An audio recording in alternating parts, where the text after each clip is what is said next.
Caesar's men! Victory or death! Hello, my lovely history heads, and welcome back to Boring Sleepy History. I'm so glad you're here with me tonight, nestled into your favorite spot, ready for a little journey through time. Let's get comfy, shall we? Find your coziest blanket, maybe a warm drink, and settle in for a truly restful historical experience. Now, tell me, where in the world are you listening from right now? Is it evening where you are, or perhaps the quiet hush of early morning? Wherever you are, I hope this episode finds you wrapped in peace and tranquility. Don't forget to like and subscribe for more sleepy tales from history's most underappreciated corners, and maybe even hit that notification bell so you don't miss our next relaxing adventure. Tonight, we're trading our comfy beds for something a little rougher. Imagine this. The year is 58 BC. The air hangs heavy with the scent of wood smoke and damp earth. Your muscles scream in protest after a day's march across the rugged Gallic landscape. The rhythmic clang of metal on stone is the only sound louder than the tired groans of your fellow legionaries. You're part of Julius Caesar's mighty army, conquering Gaul, and your immediate priority isn't facing the enemy, but facing this stubborn, unyielding ground. You grip your dolabra, its weight familiar in your calloused hands, and begin the backbreaking, yet strangely meditative task of digging your section of the camp defenses. The dust finally settled, a fine ochre powder coating everything in a thin layer. The rhythmic thud of boots, a constant companion for miles, had faded, replaced by the murmur of 1,000 tired men. Relief, sharp and immediate, washed over me as I collapsed onto the hard-packed earth, the weight of the day pressing down on my weary bones. But the respite was short-lived. The air, thick with the smell of sweat and wood smoke, held a tense expectancy. Then he came, a centurion. His armor gleamed faintly in the fading light, a polished contrast to the dust-caked legionaries around me.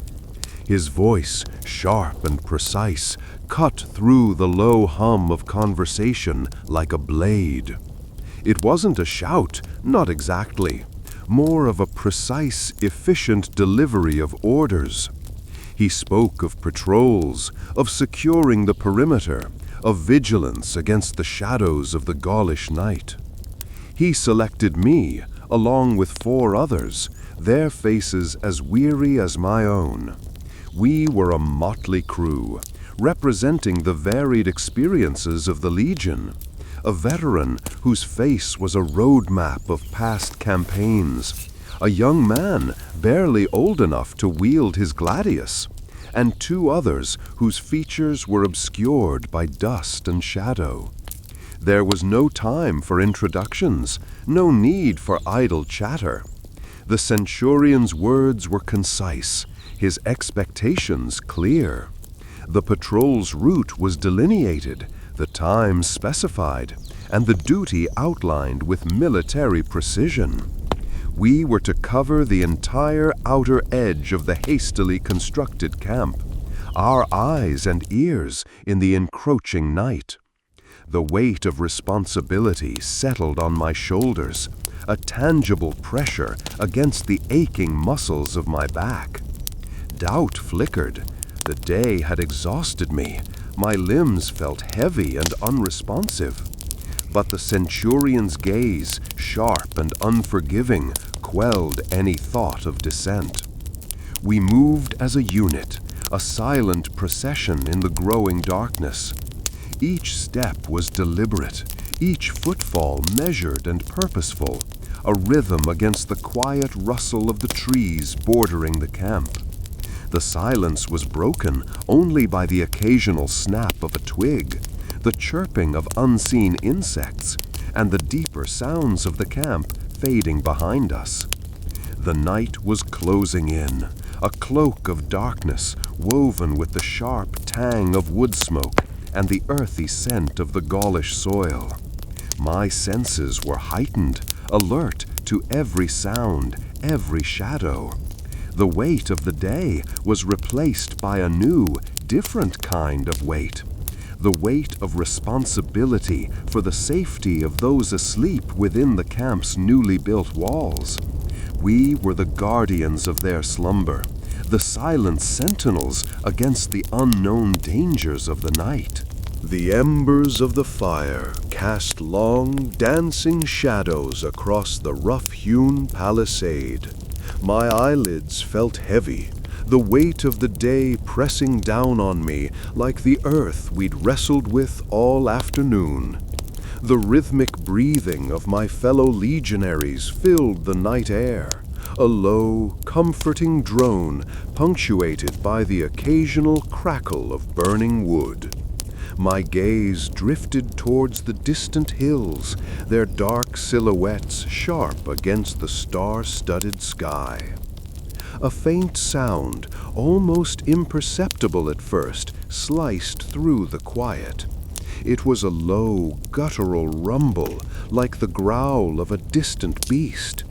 My muscles tensed involuntarily, the comfortable weight of exhaustion momentarily forgotten. I strained my ears, focusing on the sound, trying to decipher its source. It was growing louder, more insistent. The rhythmic breathing of the sleeping men seemed to fade into the background as the unsettling rumble consumed my attention. I shifted my position, trying to find a better vantage point. The chill night air bit at my exposed skin, snapping me back to the present. The firelight felt less comforting now, casting flickering shadows that danced and writhed like restless spirits. The rumble had deepened, acquiring a sharper edge, a metallic tang that sent a shiver down my spine. It was no animal, that much was certain. Was it the wind, I wondered? The wind whistling through the narrow gaps in the palisade did sometimes create strange, unsettling sounds. But this was different. This had a deliberate quality, a relentless progression that hinted at movement, at purpose. My hand instinctively moved towards the hilt of my gladius, the familiar weight offering a small comfort in the growing unease. I scanned the darkness beyond the firelight, my eyes darting from shadow to shadow, searching for any sign of movement, any explanation for the unnerving sound.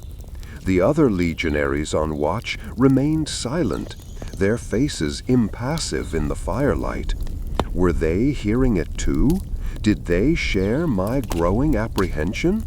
Or were they simply better at masking their fear than I was? The rumble intensified, now accompanied by a series of fainter, almost imperceptible clicks and scrapes.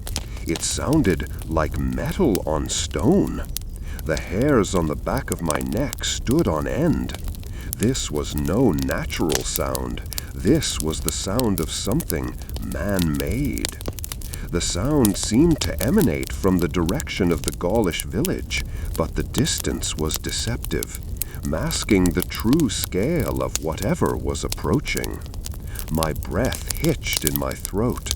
The quiet confidence I'd felt just moments ago was gone, replaced by a prickling sense of danger, a primal fear that gripped me from the inside out. My grip tightened on my gladius, the cold steel a tangible reassurance in the growing darkness. I needed to know what was causing this sound, needed to know if we were in danger. The other legionaries on watch remained silent, their faces impassive in the firelight. Were they hearing it too? Did they share my growing apprehension? Or were they simply better at masking their fear than I was? The rumble intensified, now accompanied by a series of fainter, almost imperceptible clicks and scrapes. It sounded like metal on stone. The hairs on the back of my neck stood on end. This was no natural sound. This was the sound of something man-made. The sound seemed to emanate from the direction of the Gaulish village, but the distance was deceptive, masking the true scale of whatever was approaching. My breath hitched in my throat. The quiet confidence I'd felt just moments ago was gone, replaced by a prickling sense of danger, a primal fear that gripped me from the inside out. My grip tightened on my gladius, the cold steel a tangible reassurance in the growing darkness. I needed to know what was causing this sound, needed to know if we were in danger. The wind whispered secrets through the tall grasses, a rustling counterpoint to the rhythmic creak of my leather sandals on the packed earth. My eyes, adjusted to the inky blackness, scanned the perimeter of the camp, a silent sentinel against the encroaching night. The firelight, a distant flickering glow, painted the faces of my sleeping comrades in shifting shades of orange and black. My breath hitched in my chest, a cold knot tightening with each passing moment. The silence, usually a comforting blanket, now felt heavy, suffocating. It pressed down on me, thick and ominous. Then I saw it, a flicker of movement at the edge of my vision, a shadow detaching itself from the darkness, coalescing into a shape, a form. It was a figure, dark and indistinct, moving with a slow, deliberate pace that sent a shiver down my spine. My hand instinctively went to the hilt of my gladius, the cool metal a small comfort against the rising fear. The figure didn't run, didn't rush. It moved with the quiet purpose of a predator, its movements strangely graceful, almost deliberate. My heart hammered against my ribs, a frantic drumbeat in the stillness. Each breath felt ragged, shallow. The weight of responsibility pressed down on me. The safety of my comrades rested on my shoulders. To challenge this figure alone, in the dark, was madness. Yet to signal for backup, that could take precious time, time the figure might use to inflict harm. The distance was too great for a shouted warning to be effective. I considered my options, the wind a mocking whisper against the frantic racing of my thoughts. My grip tightened on my sword. The figure continued its slow approach, its movements more defined now, a human shape, although still cloaked in shadow. It seemed to be unarmed, moving with an almost cautious grace. Yet the uncertainty of it, the darkness concealing any weapon, and the simple fact that it was there, were enough to keep my senses heightened to the breaking point. The decision felt agonizingly slow as my body tried to process. A single shout would alert the camp, but it could also give the shadowy figure the chance to attack before my colleagues could react. A moment stretched into an eternity as I weighed the risks. The silence, punctuated only by the frantic thump of my own heartbeat and the steady, relentless approach of the figure. Finally, I made my choice. With a swift, silent motion, I drew my gladius, the glint of steel a fleeting spark in the night. My hand rested on the horn of my signaling trumpet, ready to blow. But for the moment, the sword was enough. It would be enough for now. I would meet this figure, face it, and decide then whether I needed to alert my colleagues. The breath caught in my throat, a cold knot tightening in my chest. My hand instinctively moved towards the hilt of my gladius, the familiar weight a small comfort in the growing darkness. The sound had stopped. The shadowy figure, whatever it was, had halted. My muscles remained tense, every sense on high alert, the night air heavy with unspoken fear. Slowly, cautiously, the figure shifted. A flicker of movement, then another, as if testing the darkness, feeling its way. My heart hammered against my ribs, a frantic drumbeat against the silence. Then a shape emerged from the gloom, slowly resolving itself into something familiar. It was one of my fellow legionaries, silhouetted against the faint glow from a distant fire. He carried a wineskin, its leather gleaming faintly in the starlight. Relief washed over me, a wave so intense it almost buckled my knees. The tension that had bound my muscles for what felt like an eternity began to slowly unravel. He approached, his boots crunching softly on the gravel path. He didn't speak, but his weary posture and the slight slump of his shoulders told their own story. He stopped a few paces away, his silhouette still dark, but now undeniably human. He offered me the wineskin. I accepted it, the rough leather cool against my fingertips. The scent of wine, sharp and slightly sweet, filled my nostrils, a comforting aroma in the night's harshness. I took a long, slow sip, the liquid warm and soothing against the dryness of my throat. It was a simple act, yet in that moment it felt deeply significant, a shared moment of quiet understanding. "Long way," he murmured, his voice low, barely audible above the night sounds. "Aye," I replied, the word catching in my throat slightly. Needed something from the village. There was a long silence, broken only by the distant sounds of the camp, the crackling of fires, the occasional murmur of voices. We both stared out into the darkness, our shared experience binding us in a silent understanding that transcended words. "Thought I saw something move," he said finally, his voice tinged with a hint of unease. "Something big." "Me too," I admitted.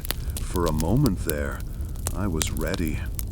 He nodded, a silent acknowledgement of the shared fear, the ever-present awareness of danger in this strange and hostile land.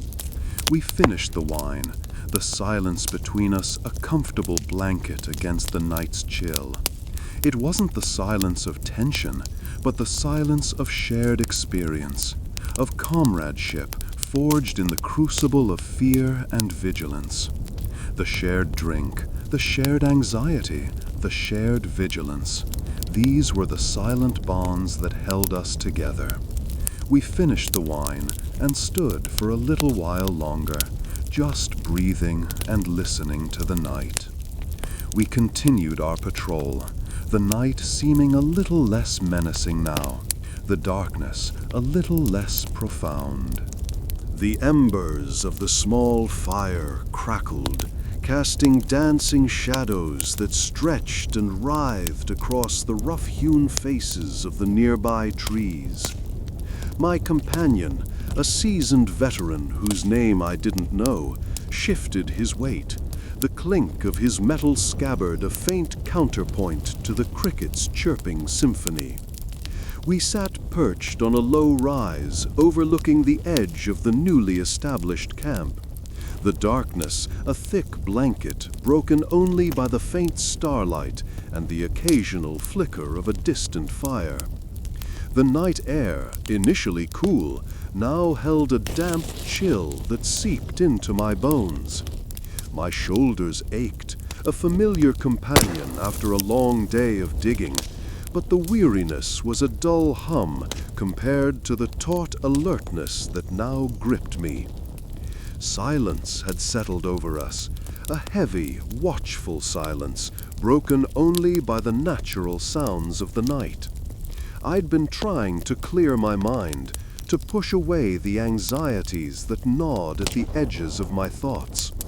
The forest, close and dark, felt menacing, a living thing that breathed and stirred around us.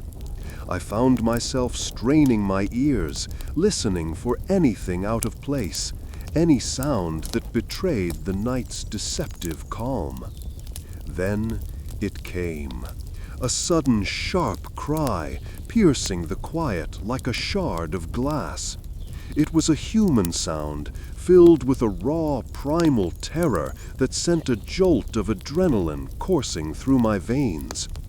The cry seemed to hang in the air, lingering even after it faded, leaving behind a silence heavier and more oppressive than before.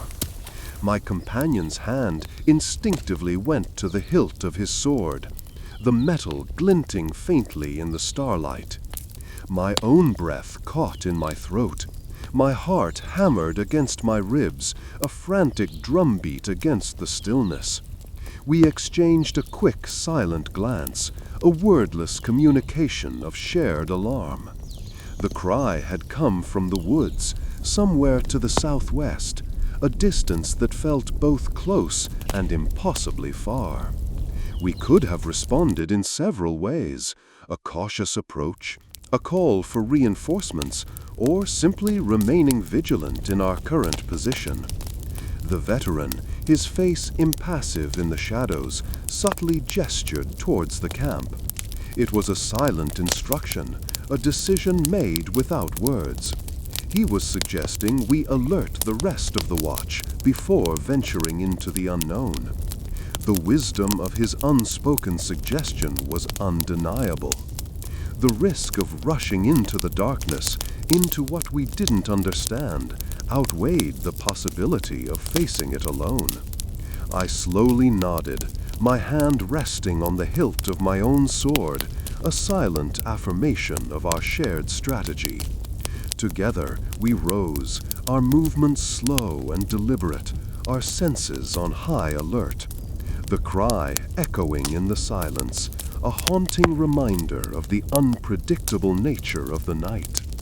The crisp night air felt colder now, the chilling effect of fear superimposed on the natural chill. The flare felt surprisingly heavy in my hand, the rough wood cool against my sweat-dampened skin. I'd hesitated a fraction of a second before bringing it to my lips. The cry, a woman's voice, sharp and filled with terror, had been too close, too real to ignore. My hand tightened around the flare, my thumb finding the friction strip. This night, the quiet rhythm of the watch had been shattered, replaced by a primal alertness that prickled every nerve ending. Just a few moments ago, the only sounds had been the rustle of leaves in the slight breeze and the distant crackling of campfires. Now, my heart hammered a frantic rhythm against my ribs. My thumb pressed down. The flare ignited with a sudden sharp hiss, a small explosion of light and sulphurous smoke that briefly blinded me. The world swam in an orange-tinged haze before settling back into a sharper, more intense reality. The immediate area was bathed in a stark, unearthly glow. And then I saw them. A small group of figures emerged from the shadows, silhouetted against the flare's harsh light. They were close, far closer than I would have preferred. Their faces, illuminated both the flare and the torches they carried, were etched with worry, a deep, almost desperate anxiety etched into every line. They were Gaulish villagers, I realized, their clothing simple, their movements hesitant and unsure. The torches they held cast flickering shadows that danced and writhed around them, making them seem both more substantial and somehow ethereal at the same time. The flare burned down, quickly now, its bright light dimming to a dull orange ember. The immediate surroundings plunged back into darkness, leaving only the villagers' torches to pierce the gloom. The silence that followed the flare's burning was different, deeper, pregnant with unspoken tension. The woman who'd cried out before, her face was now visible, pale and drawn, stepped forward, a small, almost trembling hand raised. Relief washed over me, a wave of exhaustion so profound it almost buckled my knees. It wasn't an enemy attack, it wasn't a wild beast, it was villagers. Fear gave way to a confusing blend of apprehension and curiosity. What were they doing here? Why were they so frightened? The sudden shift in emotions left me drained, and the flare's burning had done nothing to warm my increasingly cold hands.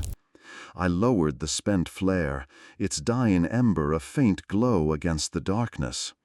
The woman spoke, her words soft, hesitant, in a tongue I only partially understood, but the urgency in her voice and the worried looks on the faces of her companions were universal. The flickering torchlight danced across their faces, highlighting their concern. The relief of a false alarm was almost as overwhelming as the preceding fear. My shoulders slumped slightly, the tense vigilance easing a little, but not entirely. The night was far from over. The flare's light had died, leaving the woods cloaked once more in an inky blackness, punctuated only by the distant stars. The villagers, a small huddled group, stood silhouetted against the faint glow of our campfires. Their faces, etched with worry and fear, were barely visible in the gloom. The air hung thick with the scent of wood smoke and something else, something earthy, almost medicinal. The lead villager, an old woman whose face seemed carved from the very wood of the forest, moved towards me. Her eyes, deep set and dark, held the weight of countless anxieties, a lifetime of hardship etched into their depths. She held out a small steaming bowl, the faint aroma of herbs and simmering meat reaching me. It was a simple offering, but in that moment it felt immensely precious. The warmth radiating from the bowl was a welcome contrast to the chill night air. She didn't speak, didn't need to. Her silence was a language unto itself, a silent plea for protection interwoven with centuries of shared human experience. The fear in her eyes mirrored my own, the primal fear of the unknown, the vulnerability of being at the mercy of the darkness. I took the bowl, my fingers brushing against hers, a fleeting moment of contact that spoke volumes. Her touch was surprisingly strong, the grip of someone weathered by years of toil.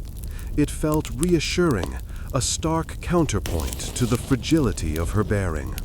The broth was surprisingly rich and savory, a complex blend of flavors that warmed me from the inside out.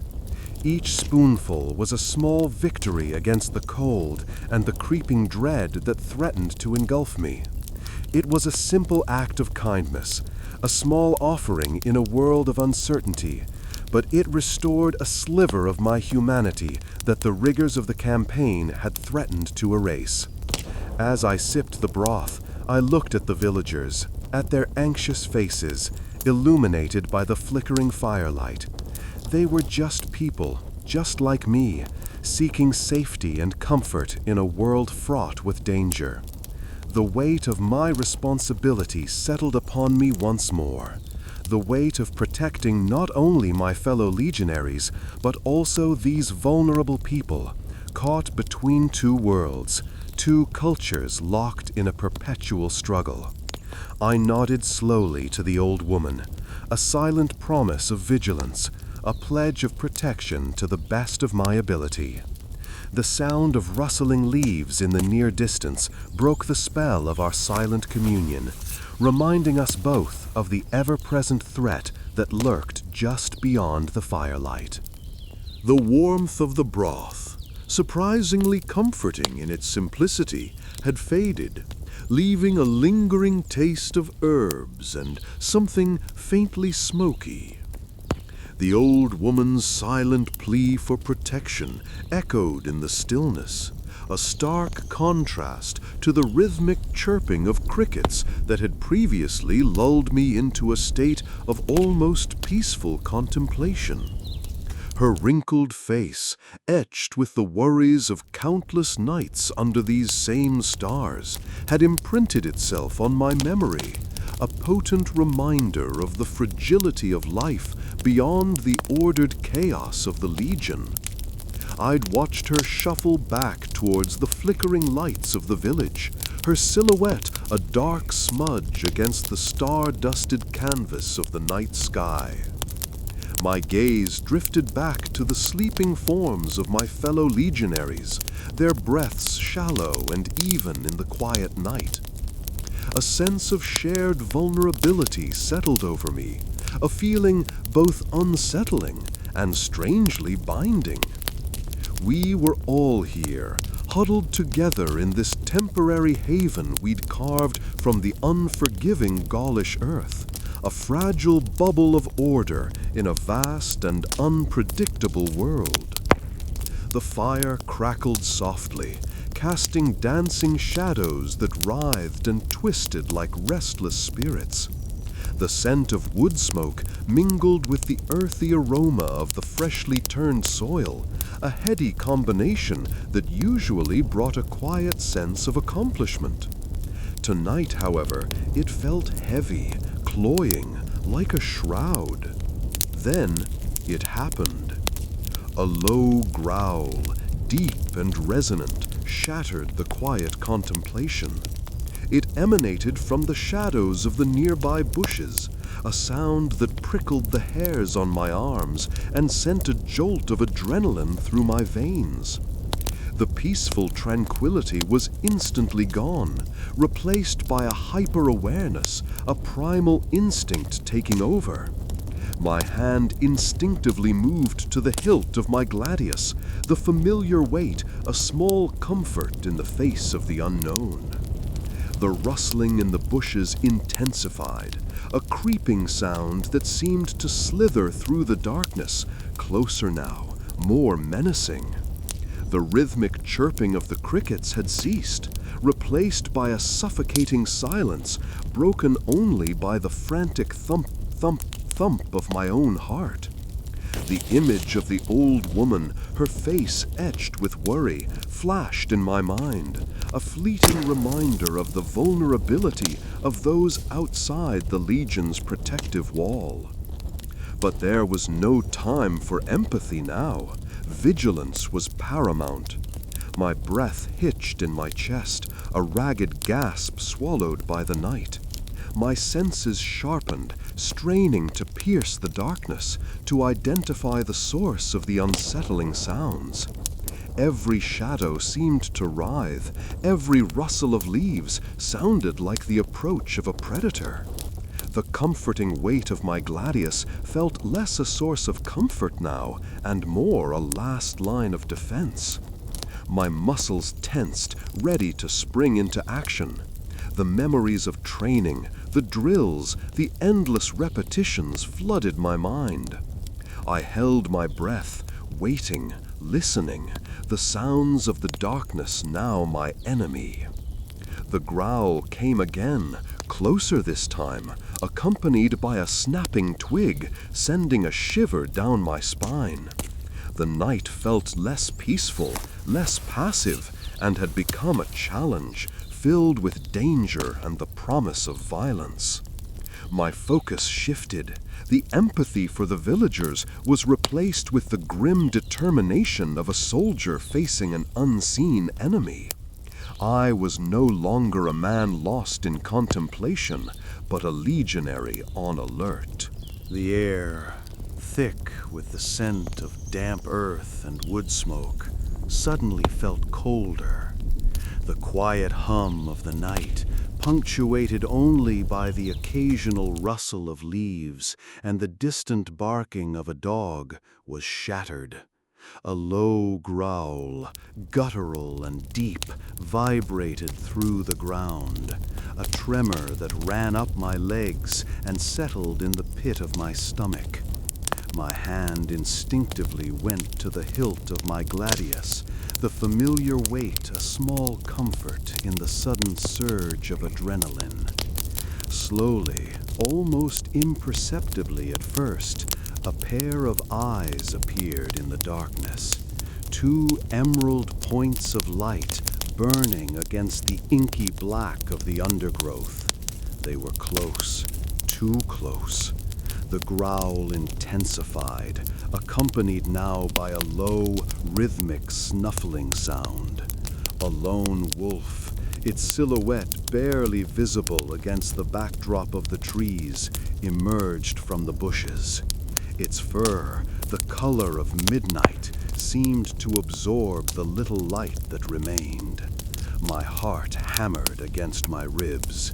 The wolf was magnificent, a creature of raw power and untamed grace. But it was also a threat. One wrong move, one misplaced sound, and the entire camp could be roused. Panic clawed at the edges of my mind, a cold hand gripping my throat. I had to act, and I had to act quickly and silently. My hand tightened on the gladius, but I resisted the urge to draw it. The sound of steel on leather would be deafening in the stillness of the night, instantly alerting the entire camp. The risk was too great. Instead, I slowly and deliberately reached for a handful of small stones I'd collected earlier, a handful of potentially lethal projectiles. I held them tightly, my knuckles white. I took a deep breath, trying to steady my racing heart. The wolf, seemingly unfazed by my presence, continued its slow approach. Its eyes, those twin emeralds in the night, never left me. I had to make a decision, and make it fast.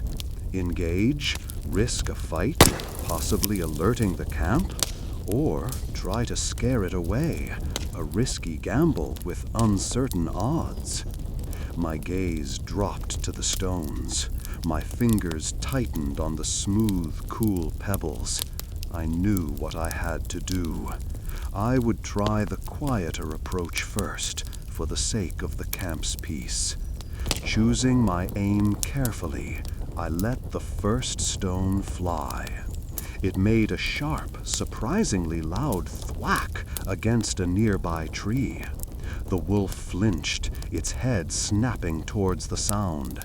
I followed up with another, then another, aiming for the ground near its paws, each one a small, sharp report in the otherwise silent night. The wolf hesitated, ears pricked, its body tense. For a long moment, we stood frozen, the only sound the frantic beat of my own heart.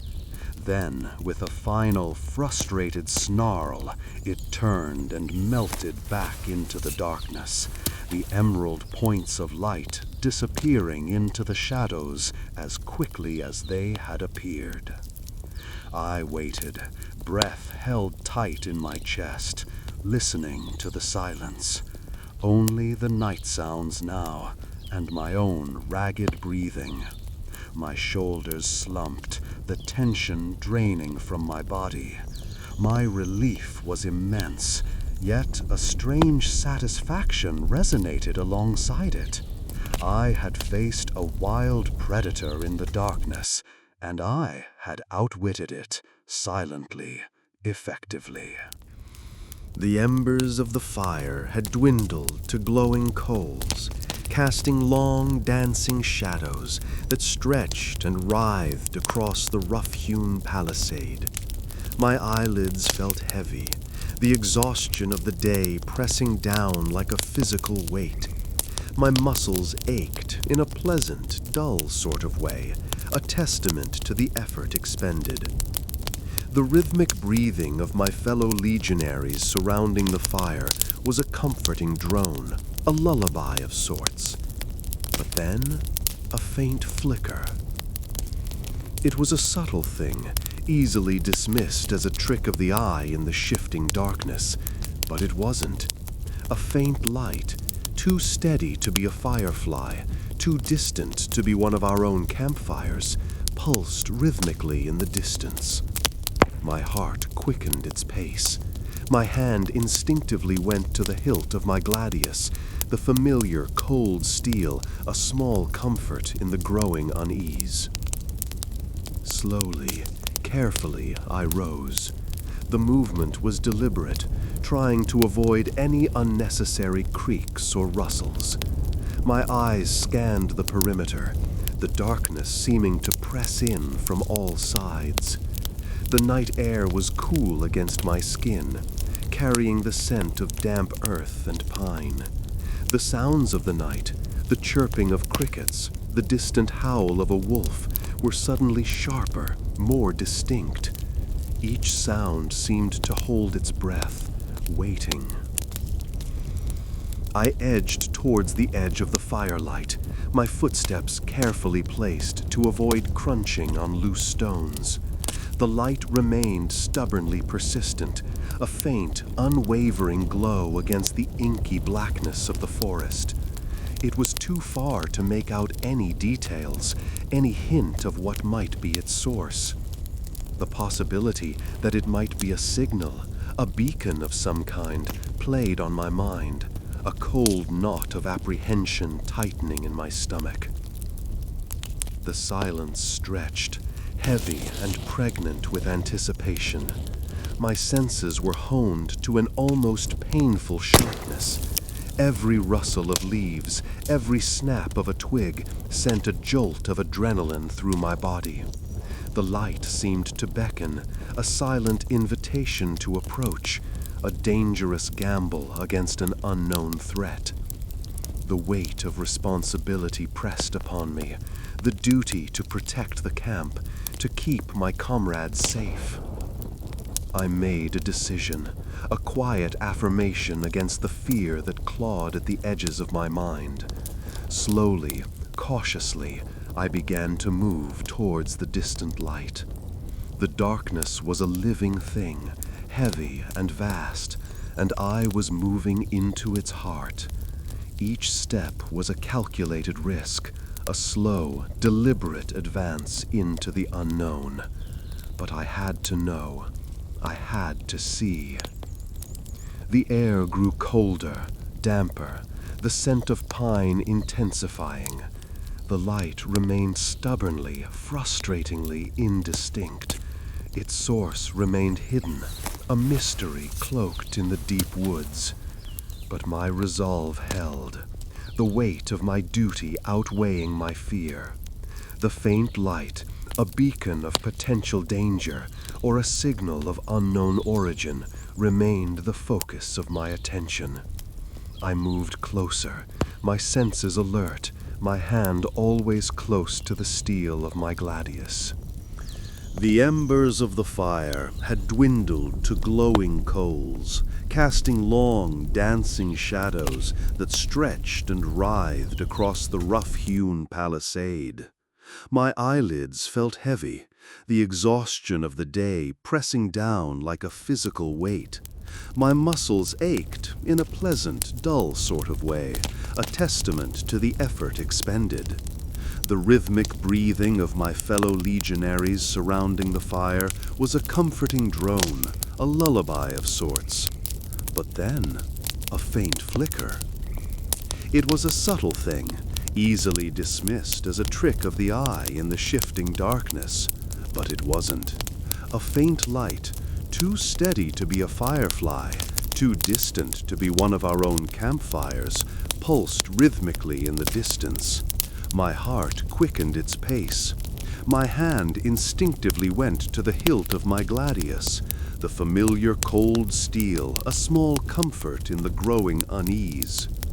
Slowly, carefully, I rose.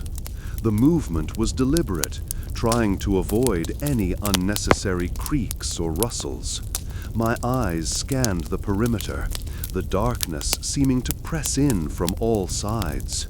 The night air was cool against my skin, carrying the scent of damp earth and pine. The sounds of the night, the chirping of crickets, the distant howl of a wolf, were suddenly sharper, more distinct. Each sound seemed to hold its breath, waiting. I edged towards the edge of the firelight, my footsteps carefully placed to avoid crunching on loose stones. The light remained stubbornly persistent, a faint, unwavering glow against the inky blackness of the forest. It was too far to make out any details, any hint of what might be its source.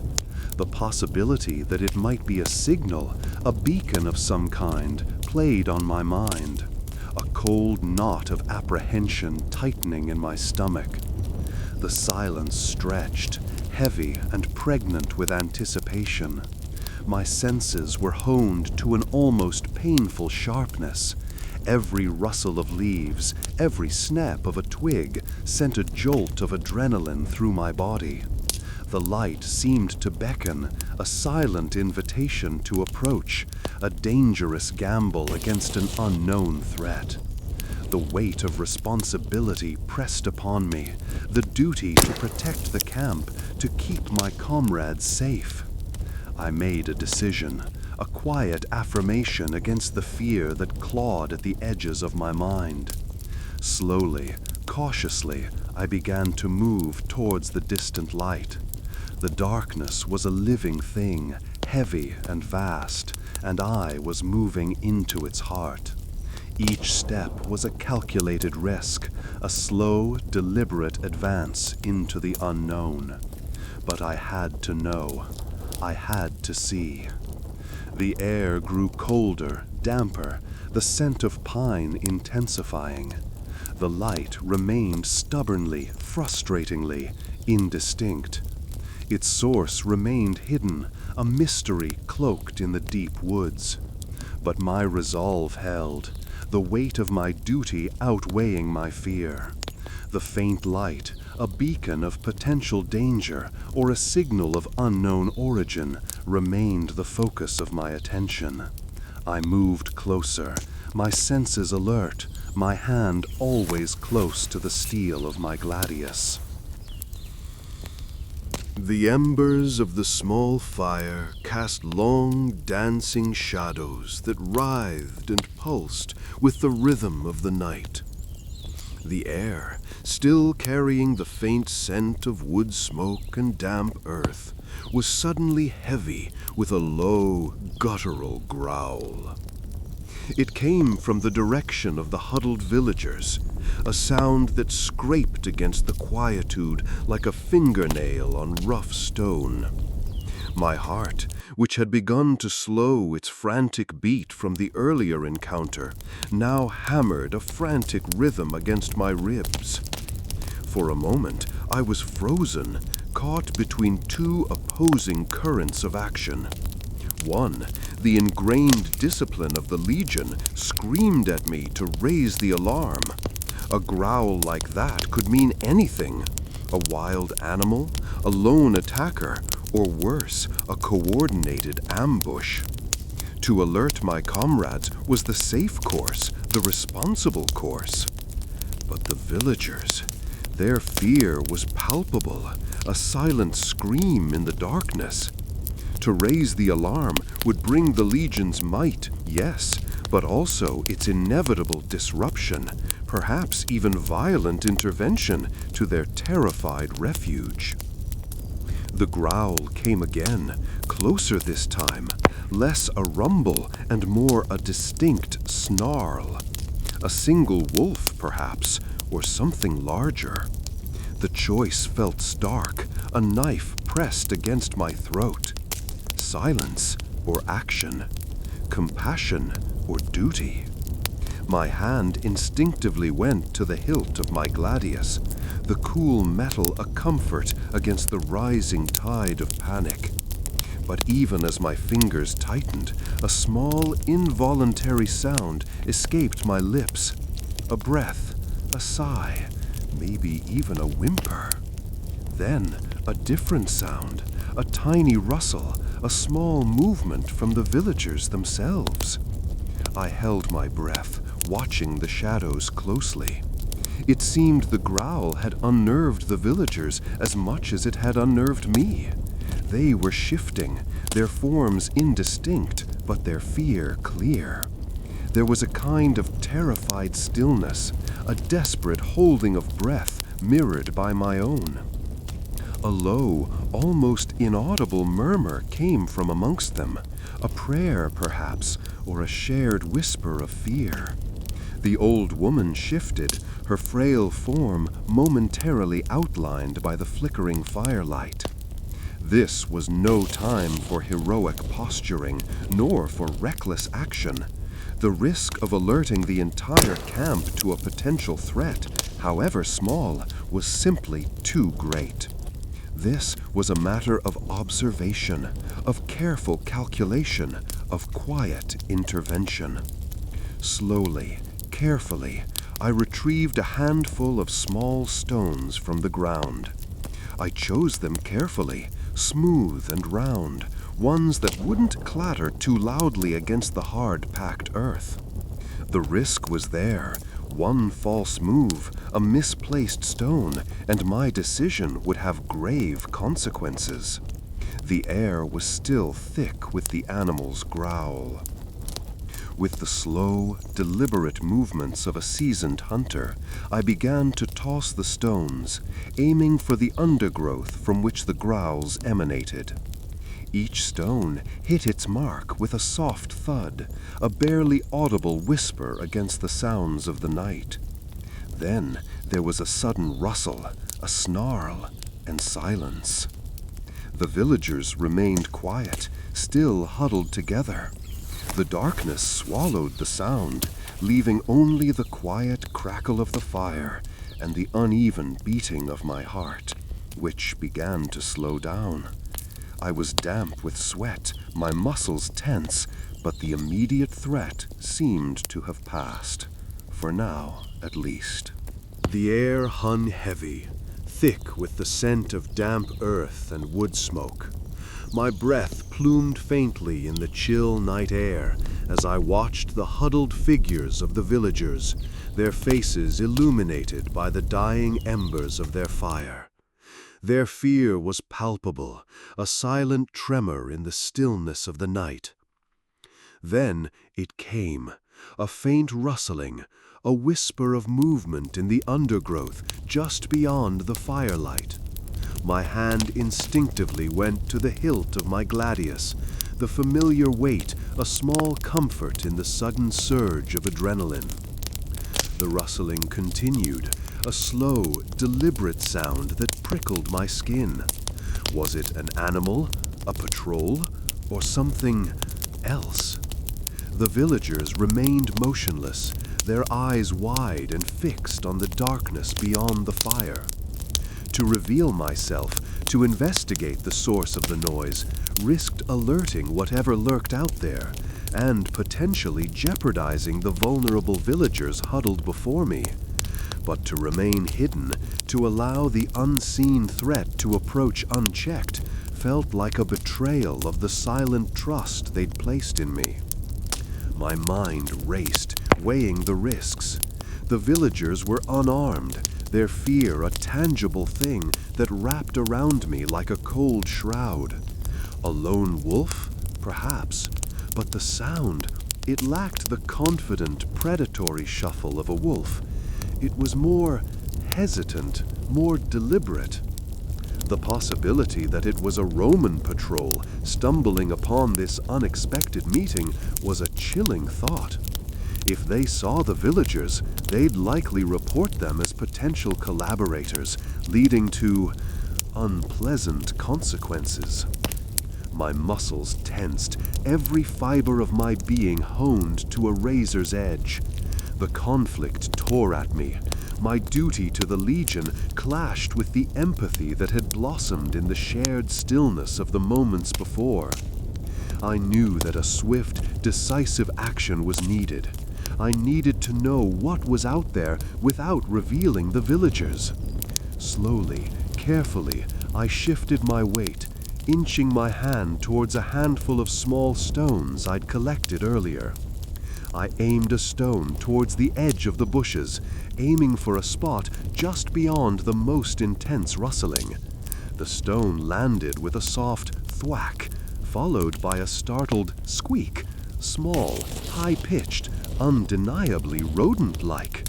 The relief that washed over me was immediate, almost overwhelming.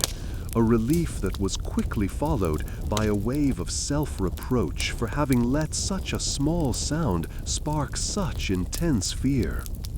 The villagers stirred, their eyes fixed on me with a mix of fear and hope. The old woman, her face etched with a lifetime of hardship, offered a small, grateful nod.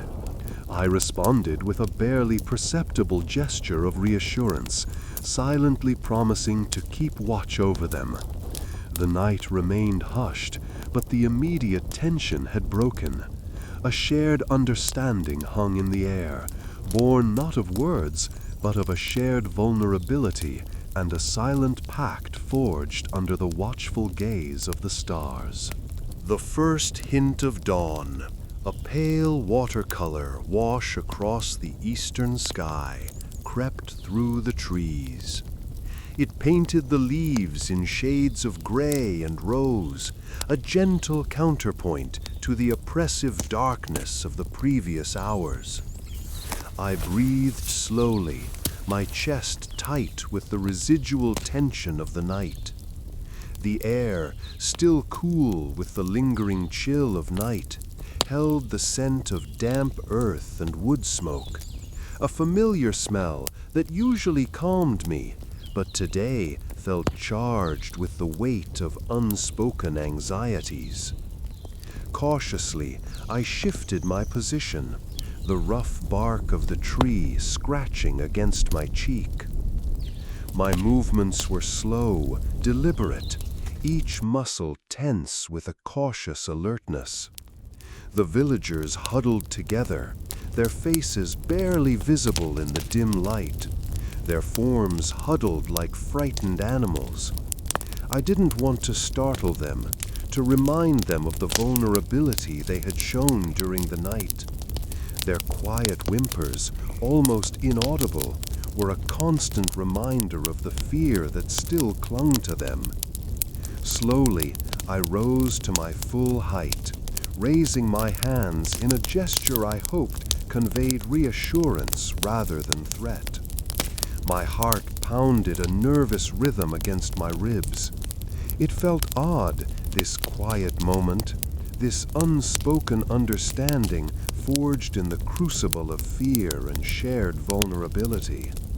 There was a mutual understanding, a silent pact born from the night's shared anxieties.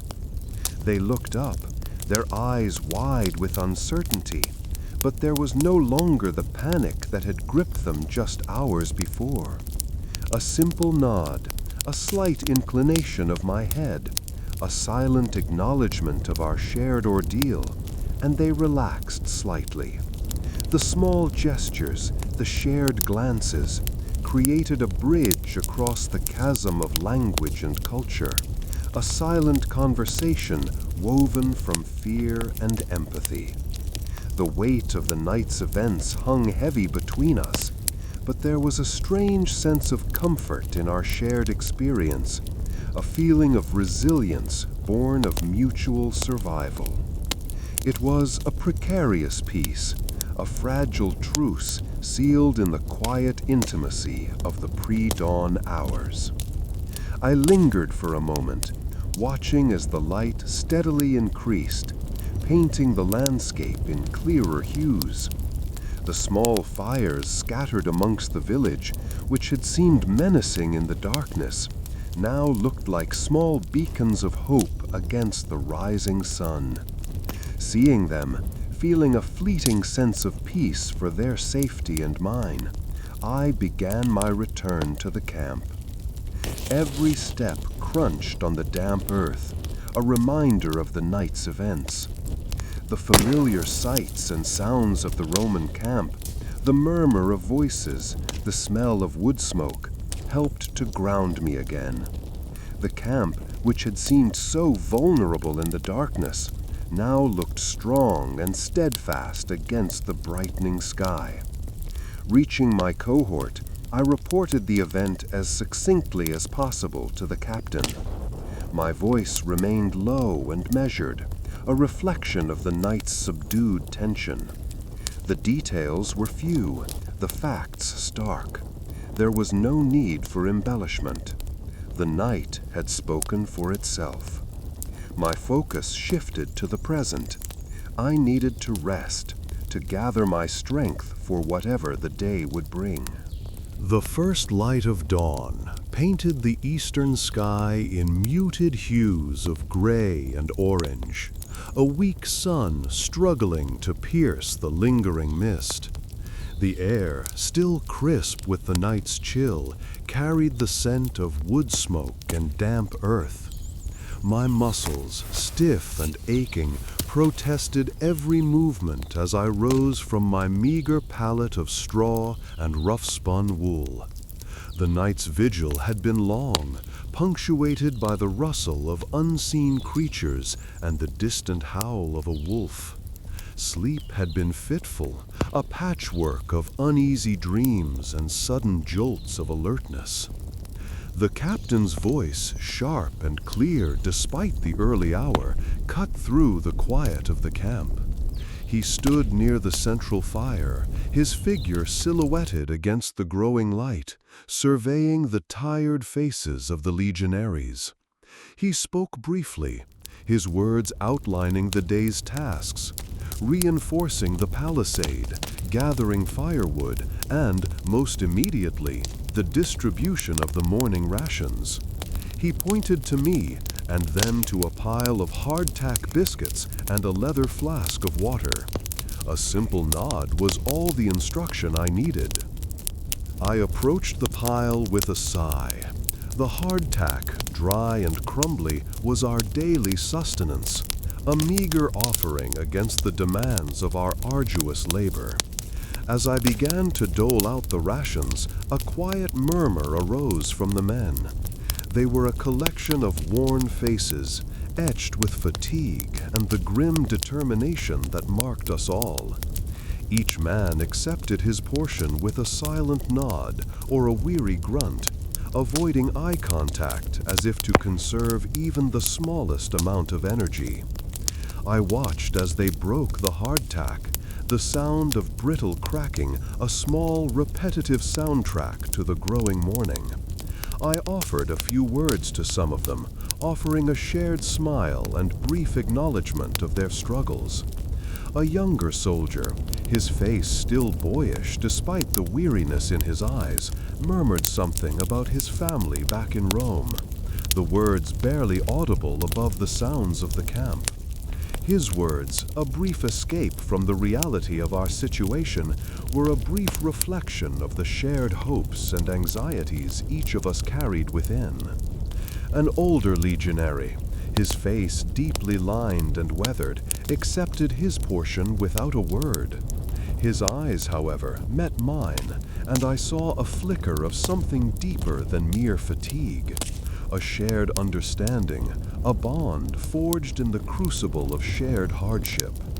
He was a veteran, his presence a silent source of strength and quiet comfort. The distribution took longer than anticipated, a quiet communion of shared exhaustion and shared anticipation for the day ahead. Yet in this quiet exchange there was a quiet strength, the silent acceptance of our duty, and a quiet understanding of the bonds that held us together. As the last of the rations were given, a sense of somber camaraderie filled the camp, anticipation mingling with the weariness. The chill of the morning air bit at my exposed skin as I finished dividing the meager rations. The hardtack felt gritty between my fingers, a stark contrast to the smooth, worn wood of my own dolabra, leaning against a rough-hewn log.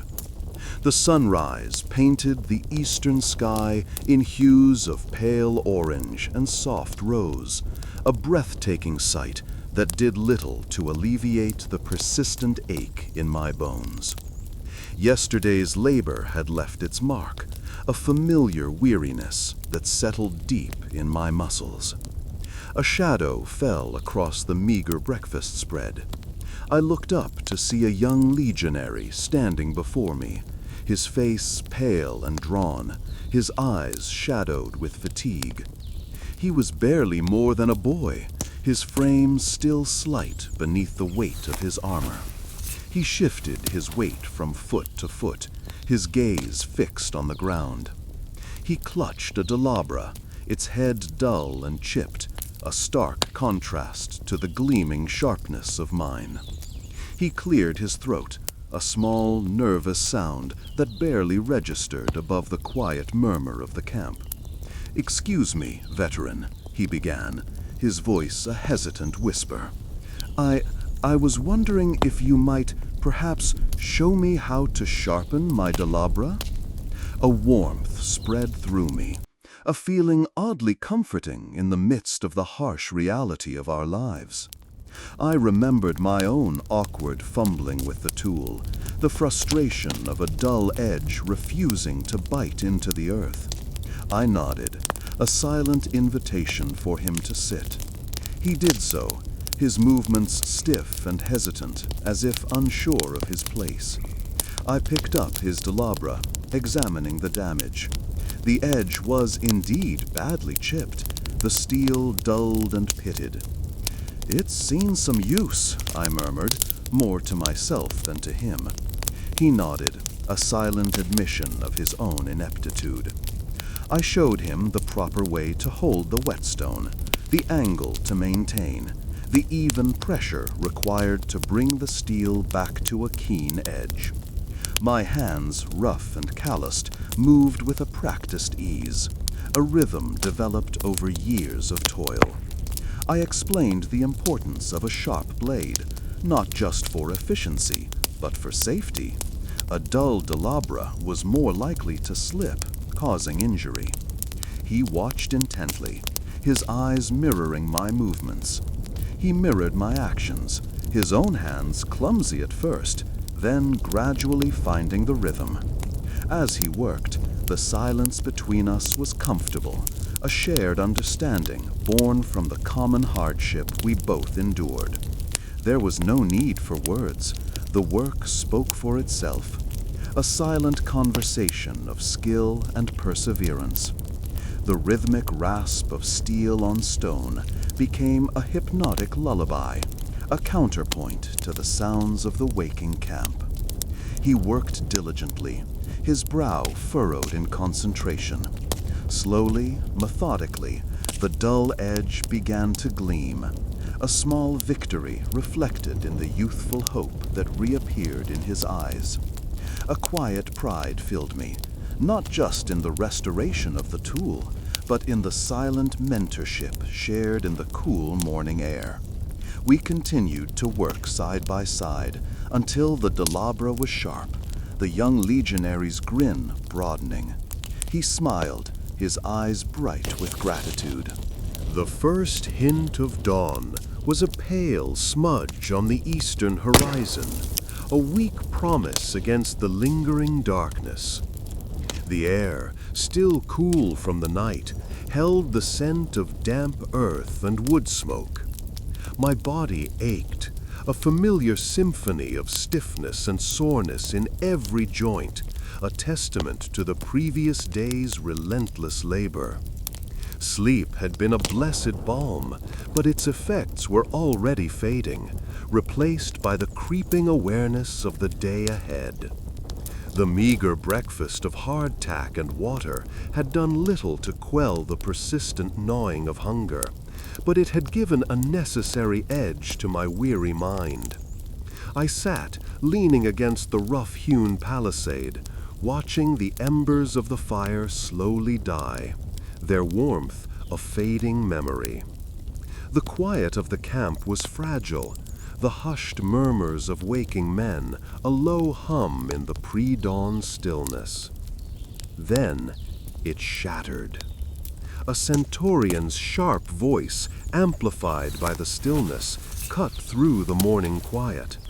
It was the familiar sound of authority, of orders delivered without preamble or apology. He stood near the central fire, his silhouette stark against the lightening sky. A small group of legionaries gathering around him, their faces already etched with the resignation of impending work. The words, crisp and precise, carried on the morning breeze. The day's marching orders, the beginning of a new leg of our campaign.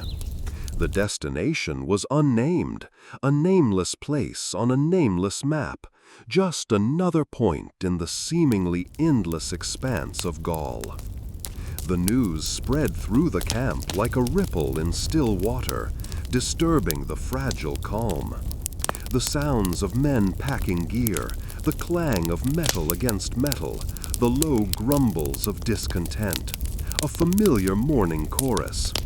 A mixture of apprehension and grim determination settled over the camp. We had grown accustomed to the cycle, the hard work, the meager rations, the precarious sleep, the relentless march.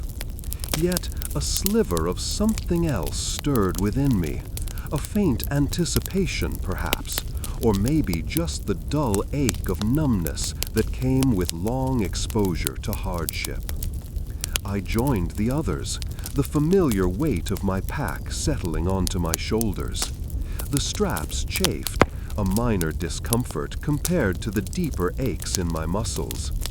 My fellow legionaries moved with a practiced, almost mechanical efficiency, their movements reflecting both weariness and an ingrained discipline.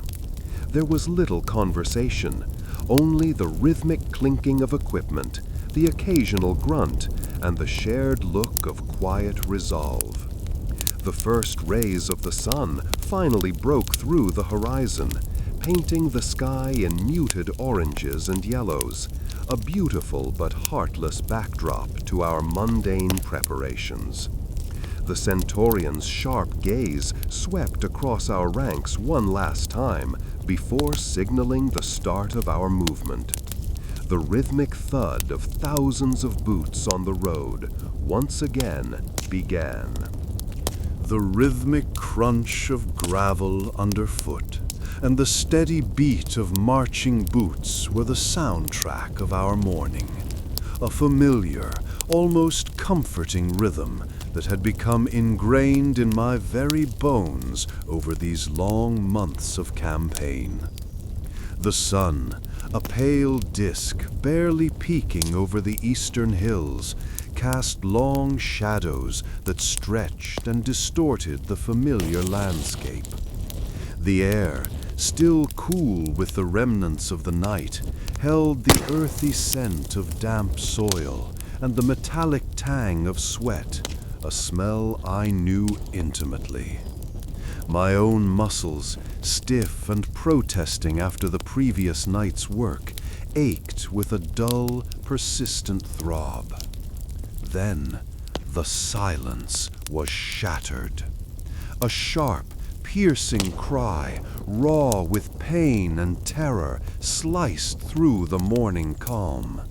It came from somewhere ahead, from the heart of the column, A sound so unexpected, so jarring, it sent a jolt of adrenaline surging through me.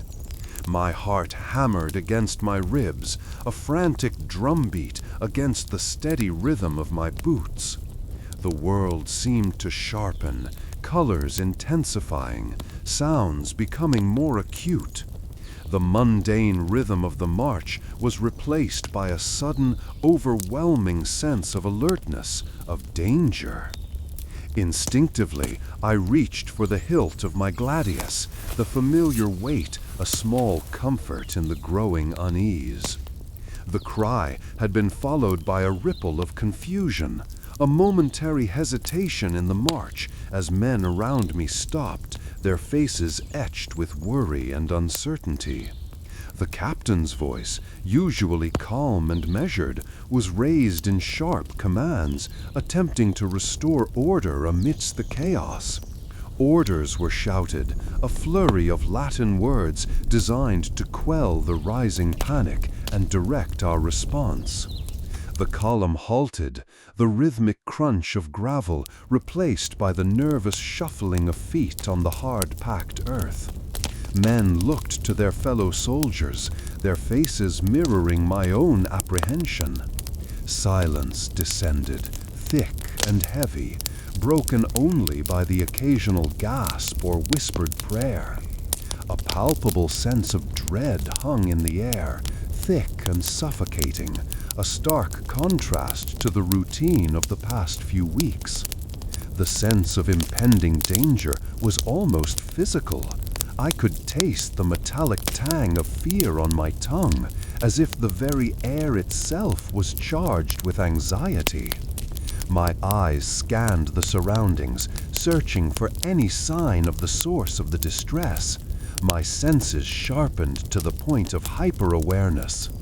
The distant hills seemed to loom, their shadows deepening, turning familiar terrain into something menacing and unknown.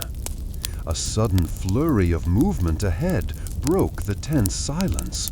Several legionaries, their faces grim, were moving towards the source of the cry, weapons drawn.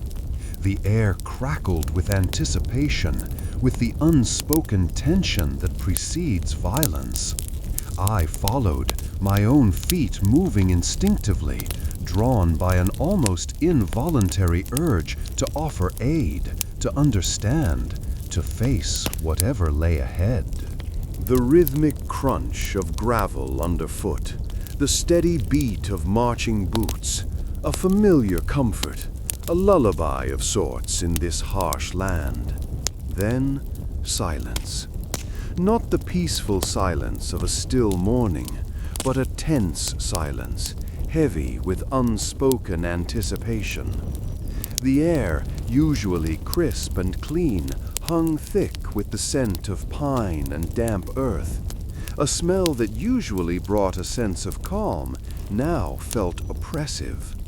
My fellow legionaries, normally a source of camaraderie and shared burden, were unusually quiet, each man seemingly lost in his own thoughts, their eyes scanning the dense undergrowth that bordered our path. The silence stretched, taut and unbearable, until it was shattered. Not by a shout or a command, but by a sound altogether different. A series of snorts, heavy and ragged, followed by pained whimpers. The sounds seemed to emanate from the shadows just ahead, a place where the dense foliage pressed close to the path. My hand instinctively went to the hilt of my gladius, the familiar weight a small comfort in this sudden uncertainty. Slowly, hesitantly, a creature emerged from the darkness. A boar, large and powerful, its tusks stained with mud and blood. One leg was twisted at an unnatural angle, clearly broken. The creature was not charging, it was hobbling, its snorts now punctuated by low, guttural moans of pain. Its eyes, usually wild and dangerous, were clouded with suffering, pleading in their intensity. The scent of its blood, sharp and metallic, mingled with the earthy aroma of the forest, a macabre perfume in the otherwise pristine morning. For a moment, I was frozen. My training, my instincts screamed at me to end its suffering, to dispatch the beast quickly before it became a threat. A swift, clean kill. The image of the sharpened point of my gladius piercing its flesh flashed across my mind, accompanied by the expected guttural sounds of dying flesh. But something else fought that instinct, something deeper. Its eyes, those pleading, pained eyes, stayed with me. My fellow legionaries seemed to share my hesitation. We stood, a silent group, witnessing the boar's agony. The captain, a grizzled veteran, remained silent, his gaze unwavering, seemingly weighing the situation. I saw a ripple of similar indecision amongst my comrades. We were soldiers, trained to kill, but this was different. This wasn't a threat. This was suffering. Could we afford the compassion? Finally, after what felt like an eternity, the captain spoke, his voice low and gravelly. "Leave it be," he commanded. "Let nature take its course." The relief that washed over me was unexpected, intense. I lowered my hand from my gladius, my muscles relaxed. We marched on, the rhythmic crunch of gravel underfoot, returning, now a comforting sound, though the whimpers of the boar continued to echo in my ears. The rhythmic crunch of gravel underfoot, the steady beat of marching boots, a familiar lullaby of the campaign. The sun, a hazy disk through the morning mist, warmed my neck. Even the familiar ache in my shoulders felt manageable. This leg of the march had been surprisingly uneventful, a stark contrast to the anxious night before. A quiet contentment settled over me, a rare bird in the harsh landscape of our ongoing campaign. We were making good time, the terrain relatively kind. I stole a glance at the young legionary beside me. His face, usually etched with worry, held a flicker of something resembling hope. Then the earth moved. It wasn't a dramatic upheaval, not initially. More of a shudder, a deep, resonant tremor that seemed to vibrate through my very bones. The ground buckled beneath my feet, a disconcerting wave rippling through the ranks. A collective gasp, a ripple of unease spread through the cohort. The steady rhythm of marching boots faltered, then stopped altogether. Silence, heavy and thick, replaced the familiar sounds of the march. It was the silence that truly unnerved me, the silence before a storm. Then came the roar. A cascading avalanche of rock and earth erupted from the hillside to our right, a chaotic torrent of gray and brown hurtling down the mountainside. The air filled with the deafening shriek of stone on stone, a terrifying symphony of destruction. Dust choked the air, stinging my eyes and coating my lips with a gritty taste. The roar subsided, replaced by a chilling silence, punctuated only by the occasional trickle of loose stones. When the dust settled, the path ahead was blocked. A colossal wall of rock and earth, a grotesque parody of nature's artistry, stood between us and our destination. The air hung heavy with the smell of crushed stone and damp earth, a grim reminder of the raw power of the landscape. My fellow legionaries stood in stunned silence, staring at the obstacle before us. A wave of fear, cold and sharp, washed over me, momentarily eclipsing the fatigue that had been my constant companion. This was not a challenge we could simply march around. This was something that would require strategy and work. The captain, his face grim but resolute, began barking orders. The familiar rhythm of his voice, a stark contrast to the terrifying chaos that had just unfolded. He was already assessing the situation. The work ahead was clear. The tremor had subsided, leaving an unsettling silence in its wake. Dust motes danced in the shafts of sunlight, piercing the gloom of the newly formed chasm. The air, thick with the smell of crushed rock and damp earth, hung heavy in my lungs. The captain, his face grim but resolute, addressed us. His voice, though low, carried across the hushed assembly. "A detour," he stated, his gaze sweeping across our weary faces. "We construct a path around this obstacle." The words hung in the air, heavy with the unspoken challenges ahead. A rockslide wasn't just a delay, it was a test of our skills, our resilience, our unity. The ground was treacherous, the slope steep, the rock face unforgiving. But the alternative, a prolonged halt, vulnerable to attack, was unthinkable. We began to organize, the familiar, silent efficiency of the Legion taking hold. Some began assessing the stability of the rock face. Others sought suitable materials, larger stones, branches, perhaps even parts of the dismantled wagons. I found myself working alongside a seasoned veteran, his movements precise and economical.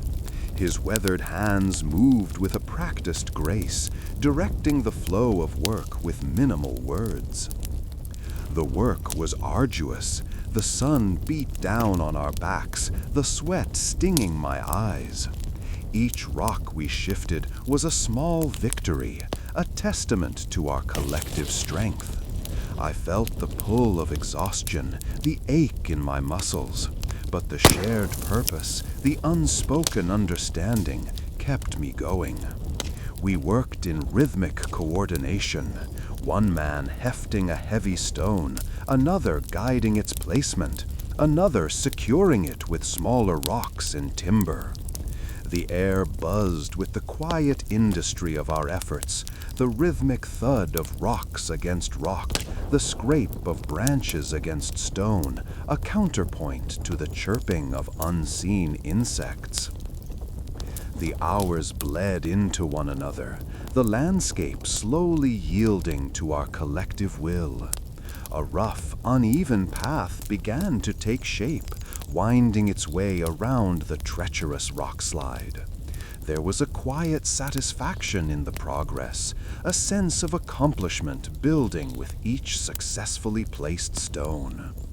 Even the air seemed lighter, less heavy with the weight of the obstacle. The veteran beside me, usually stoic, offered a small, almost imperceptible nod of approval as we secured a particularly large and stubborn rock. It was a silent acknowledgement of the shared effort, a shared triumph over adversity. The path wasn't perfect, but it was passable, a testament to the Legion's ingenuity and unwavering determination. The air, thick with the scent of pine and damp earth, hung heavy after the exertion of the afternoon. Sweat still clung to my tunic, a damp chill replacing the earlier heat of the sun. The rhythmic clang of pickaxes and the grunts of effort, which had filled the air for hours, had finally subsided. We had made good progress on the detour, a rough-hewn path carved around the treacherous rockslide that had blocked our way. The setting sun cast long, skeletal shadows across the newly formed path, painting the landscape in hues of orange and purple. A sense of weary accomplishment settled over me, a balm against the persistent ache in my back and shoulders. Then I saw it. A lone figure, silhouetted sharply against the fiery backdrop of the setting sun, emerged from the far side of the rockslide. The figure was indistinct, a dark shape against the bright light, their movements slow and deliberate. For a long moment, they simply stood there, a stark, solitary presence in the growing twilight. My heart, which had been slowing to a more normal rhythm, quickened. The quiet hum of exertion was gone, replaced by an uneasy stillness. My fellow legionaries, their faces smudged with dirt and sweat, paused their work, their gazes drawn to the same point as mine. A tremor of apprehension ran through me, a cold prickle under my skin. Was it a scout, a lone raider, or something else entirely? The figure's silhouette offered no clues, only an unsettling mystery against the vibrant backdrop of the evening sky. The distance was too great to make out any details, any identifying features. Even the shape of their weapon, if they carried one, was lost in the fading light. The only sound was the whisper of the wind through the pines, the rustle of dry leaves underfoot, a counterpoint to the thumping of my own heart. My hand instinctively went to the hilt of my gladius, the familiar weight a small comfort. The others, too, had their hands close to their weapons, a silent acknowledgement of the uncertainty. We stood poised, a group of seasoned soldiers transformed into watchful predators, eyes fixed on the shadowy figure across the unstable path. The captain, a seasoned veteran whose face was usually an impassive mask, had his gaze locked on the figure, his expression unreadable. The silence stretched on, filled only by the growing intensity of the twilight and the anxious thump of our hearts. The figure remained motionless, a silent challenge against the fading light, a question mark etched against the darkening sky. The air thickened with unspoken questions, a palpable tension that bound us together, waiting for the next movement, the next sign to break the stalemate. The setting sun seemed to hold its breath, its light a fiery witness to the silent standoff. The sun dipped below the horizon, painting the sky in bruised purples and fiery oranges. The rockslide, a jagged scar across our path, cast long, distorted shadows that danced and writhed like restless spirits. My hand still rested on the hilt of my gladius, the cold metal a familiar comfort against the unfamiliar tension coiling in my gut. Across the tumbled stones, the figure remained motionless, a dark silhouette against the fading light. For a long moment, we held each other's gaze, an unspoken challenge hanging heavy in the crisp evening air. The wind whispered through the pines, carrying the scent of damp earth and pine needles, a strangely peaceful counterpoint to the simmering unease. Then the figure moved. Slowly, deliberately, a hand was lowered, revealing something clutched within its grasp. It wasn't a weapon, nor any threatening object. Instead, nestled in the rough folds of a worn cloak, was a small child. The child was pale, eyes squeezed shut, a tiny hand clutching at the figure's garment. A thin trickle of blood stained the child's cheek, highlighting the delicate curve of its jawline. My breath caught in my throat. The gladius, still held loosely in my hand, felt suddenly heavy, almost ludicrously inappropriate. The tension that had been a tight coil in my chest loosened, replaced by something else entirely, a wave of unexpected compassion. The threat, the menace, seemed to evaporate in the face of this small, vulnerable form. The figure, a woman, I now realized, shifted her weight, carefully supporting the child. Her movements were slow, almost hesitant, as if she feared any sudden move might startle her burden. Slowly, I lowered my weapon, the movement feeling clumsy and awkward after the rigid stance I'd maintained. The clatter of the gladius hitting the stone was surprisingly loud in the sudden silence. The woman looked at me, her expression unreadable in the gathering gloom. There was weariness in her posture, a deep-seated exhaustion that resonated with the bone-deep fatigue I felt myself. But there was also something else, a silent plea, a quiet desperation in her eyes. A shared understanding, perhaps, forged in the crucible of shared hardship. I took a tentative step forward. Another. The rough texture of the stones beneath my sandals felt familiar, grounding me in this unsettling moment. The woman didn't flinch. She didn't move closer, nor did she retreat. She simply watched, her gaze unwavering as I approached. The child stirred slightly, a small whimper escaping its lips. The woman hummed a soft, low melody, a soothing counterpoint to the child's distress. It was a simple tune, yet it held a power that reached deep within me, dispelling the lingering residue of fear and suspicion. As I drew closer, I could see the details more clearly. The tear in the child's simple tunic, the way its small chest rose and fell with each ragged breath, the way the woman's gaze never left my face, a silent question hanging between us. It felt like a moment suspended in time, heavy with shared anxieties and the unspoken hope for solace in an uncertain world. The air hung heavy with the scent of pine and damp earth. The setting sun cast long shadows, painting the rockslide in hues of orange and purple. The woman, her face etched with worry lines that spoke of a lifetime spent battling the harsh realities of the Gaulish countryside, stood before me. She didn't speak, didn't need to. Her eyes, the color of a stormy sea, held a silent plea, a desperate hope mirrored in the trembling of her hands. In them, she held a small woven pouch, its coarse texture hinting at painstaking craftsmanship.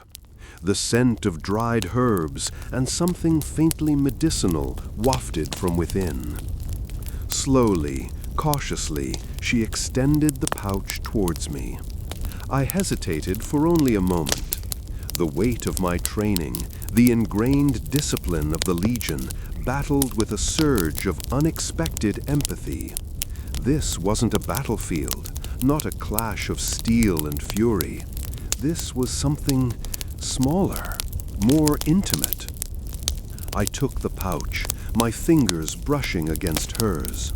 Her skin felt rough, calloused, a testament to years of hard work. The contact sent a jolt of something akin to understanding through me, a silent acknowledgement of shared hardship, of the common thread that bound us both, despite the differences in our worlds. The child, a small bundle of limbs and whimpers nestled in the woman's arms, stirred slightly.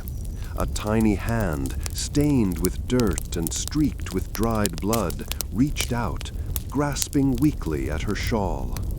Inside the pouch, my fingers encountered the dry, brittle texture of herbs, the smooth, cool surface of polished stones, and the soft give of cloth bandages. The scent intensified, a complex mix of earthy aromas, hinting at remedies passed down through generations. I carefully opened the child's small tunic. A ragged gash, a nasty scrape along their leg was visible. The air was thick with the metallic tang of blood, sharp and unsettling, yet overshadowed by the woman's silent plea. My actions were deliberate, careful. I felt a calmness settle over me, a sense of purpose replacing the earlier apprehension. The training of the medicus, a fleeting memory from my youth, resurfaced. I carefully cleaned the wound with the damp cloth, the cool water a soothing contrast to the warmth of the child's skin. The herbs, ground to a fine powder, felt surprisingly smooth and gentle as I sprinkled them over the injury. I carefully secured the bandage, my movements careful and precise. The woman watched, her eyes following my every action, a mixture of anxiety and hope battling within their depths. The child, quieted by the gentle ministrations, settled more comfortably against her. The setting sun sank lower, painting the sky with a final burst of fiery color before the embrace of twilight descended. The silence between us was not empty, but full of a shared understanding that transcended language. It was a silent testament to the human connection that could blossom even amidst the brutal realities of war and conflict. The air hung heavy with the scent of pine and damp earth, the setting sun casting long, skeletal shadows across the fallen rocks. The woman, her face etched with worry and gratitude, made a small, almost imperceptible gesture with her chin. Her eyes, dark and deep-set, held a weariness that spoke of countless hardships endured. A faint trail, barely discernible amongst the undergrowth, snaked into the darkening woods.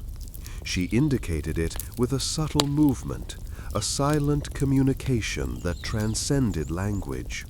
It was an invitation, a plea for help, a trust placed in a soldier of the Roman legions, a man she barely knew. My own weariness, the aching in my muscles from the day's work on the detour, was momentarily forgotten. The immediate need overshadowed my own exhaustion. The child, nestled in her arms, whimpered softly, a tiny, heartbreaking sound that pierced the silence of the darkening woods. His small hand clutched at her cloak, a desperate clinging to the only comfort he knew. A fresh wave of sympathy washed over me, stronger than the earlier wave of uncertainty and apprehension. This was not a battle, this was a life. The woman's quiet dignity, the way she held herself despite her clear distress, spoke volumes. There was no begging, no pleading, only a quiet acceptance of her situation and a silent appeal for aid. This act of silent trust was more powerful than any shouted command. I nodded slowly, a gesture of understanding and unspoken agreement. My hand instinctively went to the hilt of my gladius, a reflex born from years of military training.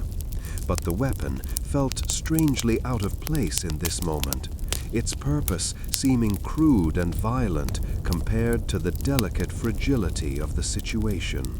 We began to walk, our footsteps soft on the yielding earth. The woman's pace was slow, carefully measured to avoid disturbing the child. I fell into step beside her, my gaze shifting between the trail and the child's small form nestled against her. The forest grew denser as we walked, the scent of pine growing stronger, mingling with the earthy smell of damp leaves and moss. The light faded, replaced by the soft glow of the twilight sky filtering through the canopy. The air grew cooler, the chill seeping into my bones, but I hardly noticed. All my focus was on the child and the silent, determined woman who was carrying him. We walked for what felt like a long time, though I had no way of measuring the distance. The sounds of the forest grew louder, the rustling of unseen creatures, the hooting of an owl, the distant chirping of crickets. These sounds, usually unsettling, somehow felt comforting in this moment, a quiet backdrop to the silent journey of hope we were undertaking. The woman's pace never faltered, her hand never leaving the child's small form. It was a silent pact of mutual support. We were both on a mission, and we were committed to seeing it through. We were united, two beings from utterly different worlds, bound by a moment of shared compassion. The air, thick with the scent of wood smoke and damp earth, hung heavy around me. My legs, leaden with fatigue, carried me forward, almost without my conscious effort. The rhythmic thud of my boots on the packed earth was a dull counterpoint to the frantic thump of my heart. The woman, the old woman, her face etched with the wisdom of countless years, had beckoned me from the shadows of a small, roughly hewn hut. It stood apart from the cluster of other dwellings, a solitary sentinel against the encroaching darkness. Hesitation, a flicker of caution, momentarily held me back. The world felt precarious, edged with the unseen dangers of the Gaulish countryside. But in the old woman's eyes, I saw no malice, only a gentle understanding, a quiet acceptance. Her smile, faint yet warm, was an invitation, a promise of respite from the unrelenting burden of the day. I allowed myself to be drawn closer, the feeling of apprehension slowly receding, replaced by a growing sense of curiosity. The hut itself was small, barely more than a lean-to, constructed from woven branches and mud-daubed wattle. A wisp of smoke curled lazily from a small opening in the roof, promising warmth and perhaps comfort. The air grew warmer as I stepped closer, carrying with it the tantalizing aroma of herbs and something rich and savory. Stew, I realized, rich and fragrant. She gestured for me to enter, her hand trembling slightly, but her eyes firm and steady. Inside, the air was thick with the smell of wood smoke and something sweeter, perhaps dried fruits or honey.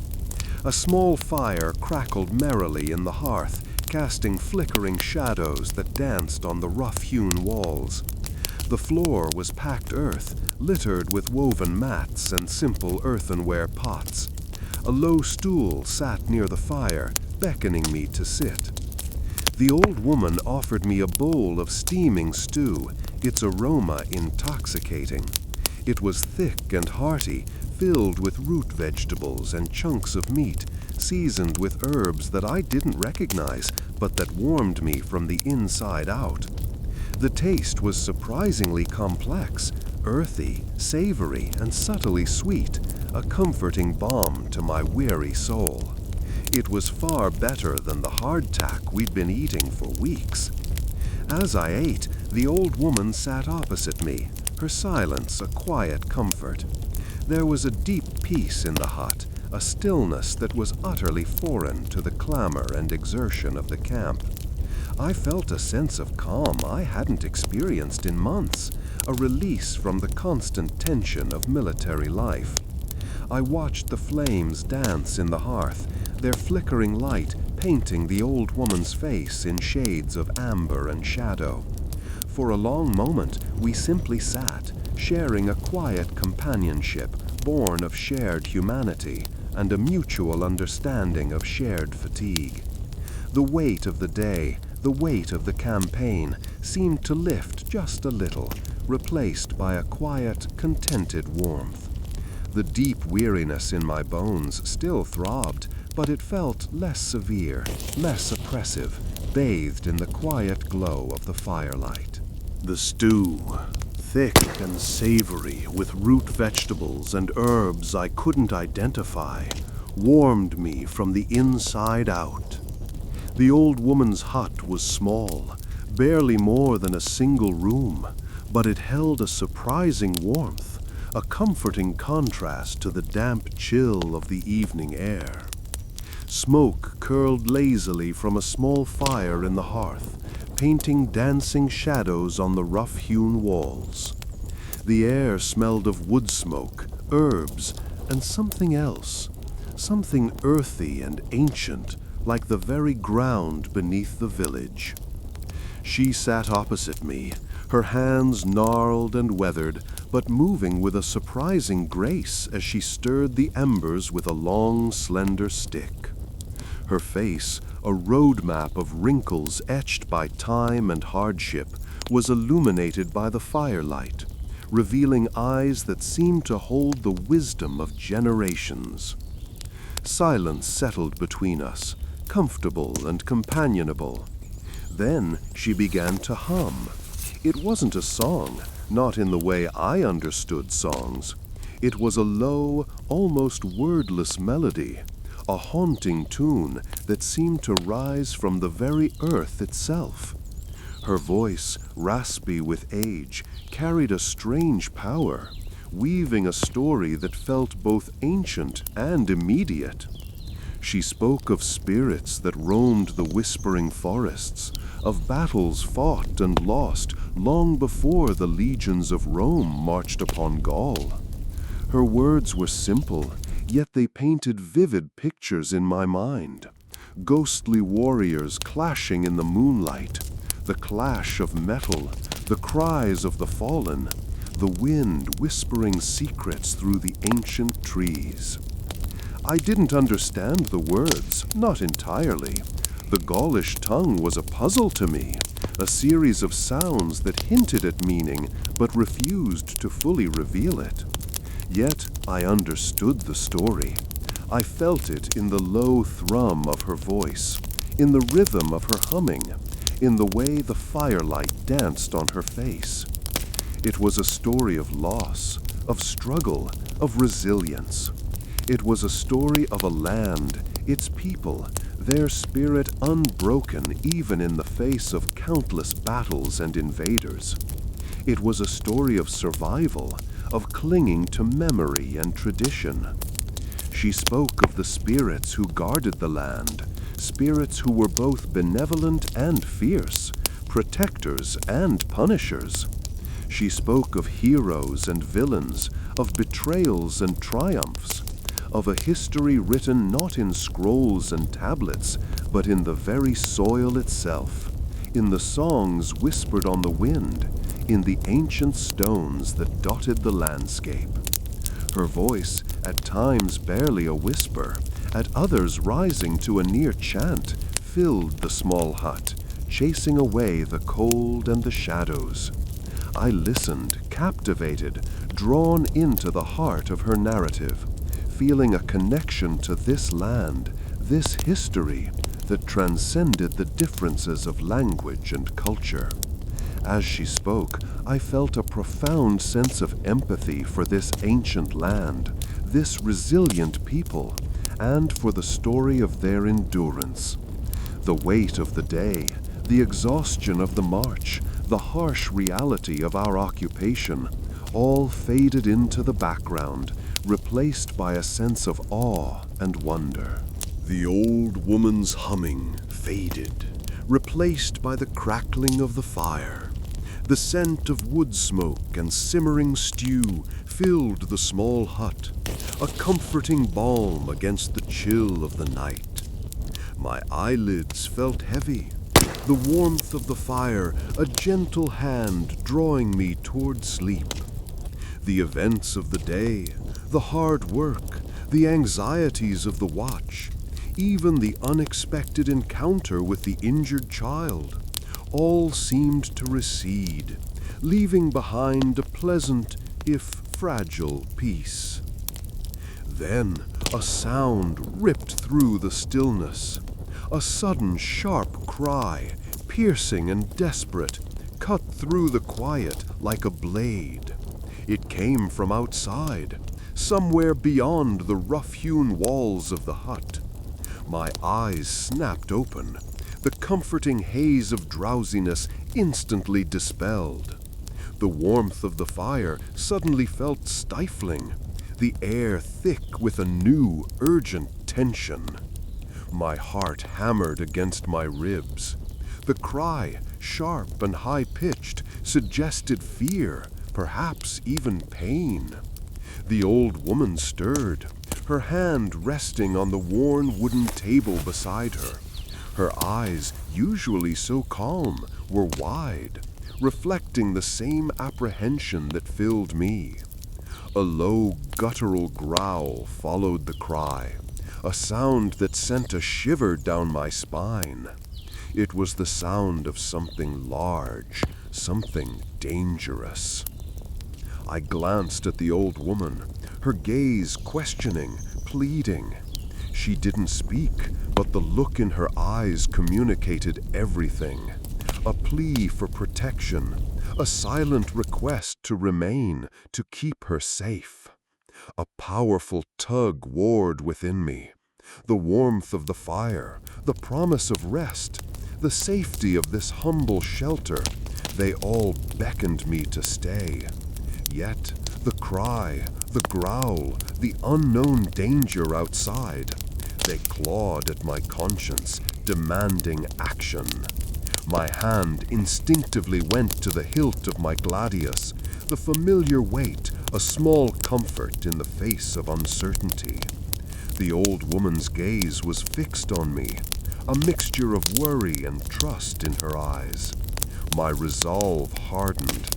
I couldn't abandon her, not after she had shown me such kindness. But I couldn't stay blindly within the confines of her hut either. The cry demanded that I find the source, whatever the danger.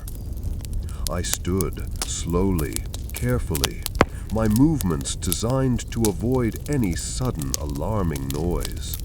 The old woman watched me, her silence a testament to her quiet bravery. The firelight flickered, casting long shadows that danced with the unsettling sounds from beyond the walls. With a deep breath, I eased the door open, a sliver of darkness revealing itself beyond. The growl came again, closer now, and I saw the source of the noise. The old woman's humming faded, replaced by the crackling of the fire.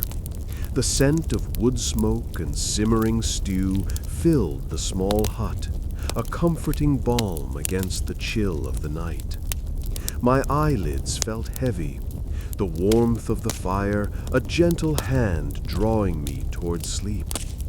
The events of the day, the hard work, the anxieties of the watch, even the unexpected encounter with the injured child, all seemed to recede, leaving behind a pleasant, if fragile, peace. Then a sound ripped through the stillness. A sudden sharp cry, piercing and desperate, cut through the quiet like a blade.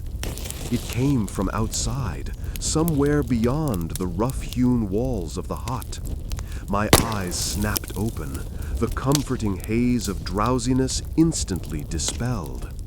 The warmth of the fire suddenly felt stifling, the air thick with a new, urgent tension. My heart hammered against my ribs. The cry, sharp and high-pitched, suggested fear, perhaps even pain. The old woman stirred, her hand resting on the worn wooden table beside her. Her eyes, usually so calm, were wide, reflecting the same apprehension that filled me. A low, guttural growl followed the cry, a sound that sent a shiver down my spine. It was the sound of something large, something dangerous. I glanced at the old woman, her gaze questioning, pleading. She didn't speak, but the look in her eyes communicated everything. A plea for protection, a silent request to remain, to keep her safe. A powerful tug warred within me. The warmth of the fire, the promise of rest, the safety of this humble shelter. They all beckoned me to stay. Yet the cry, the growl, the unknown danger outside, they clawed at my conscience, demanding action.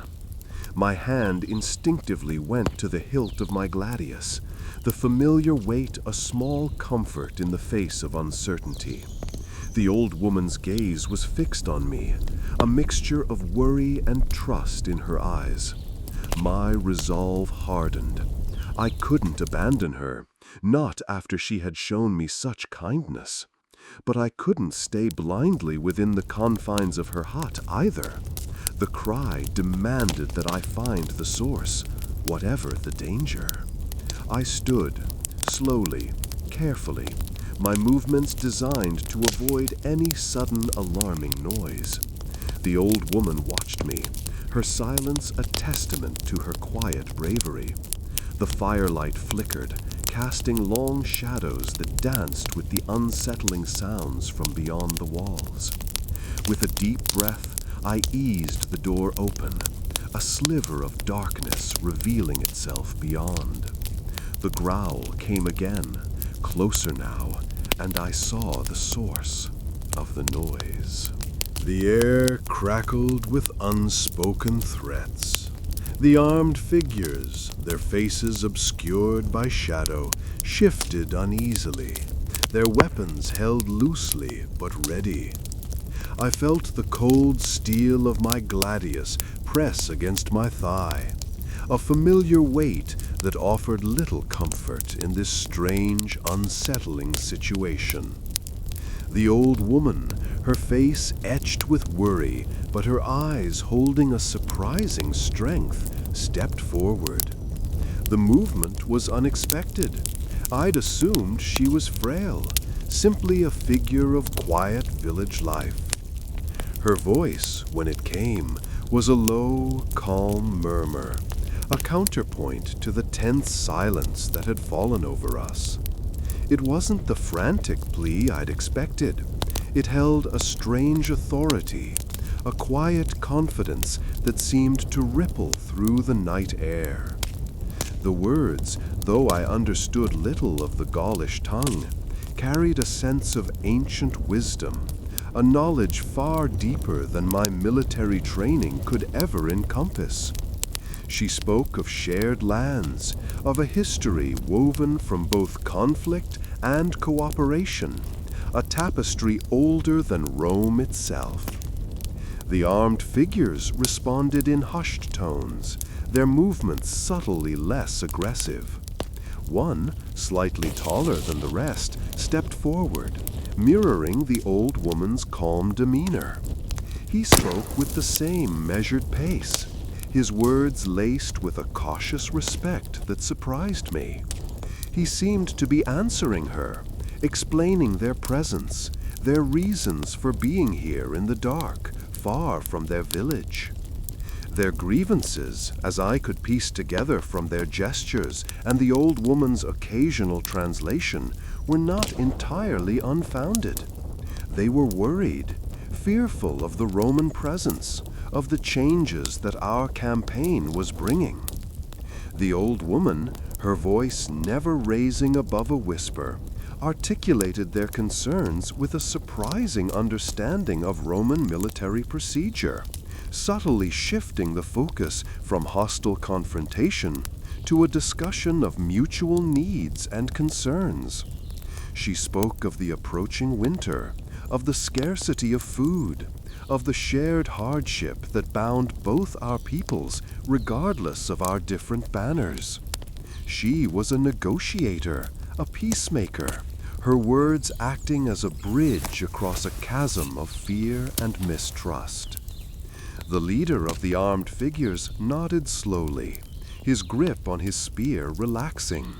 He spoke again, his words softer now, infused with a cautious hope. He acknowledged the old woman's wisdom, expressing a reluctant willingness to listen, to find a path towards a fragile peace. A few more exchanges were made, each word heavy with unspoken history and the shared weight of survival in this harsh land. A tentative understanding began to form, a fragile truce, born not of force, but of quiet diplomacy.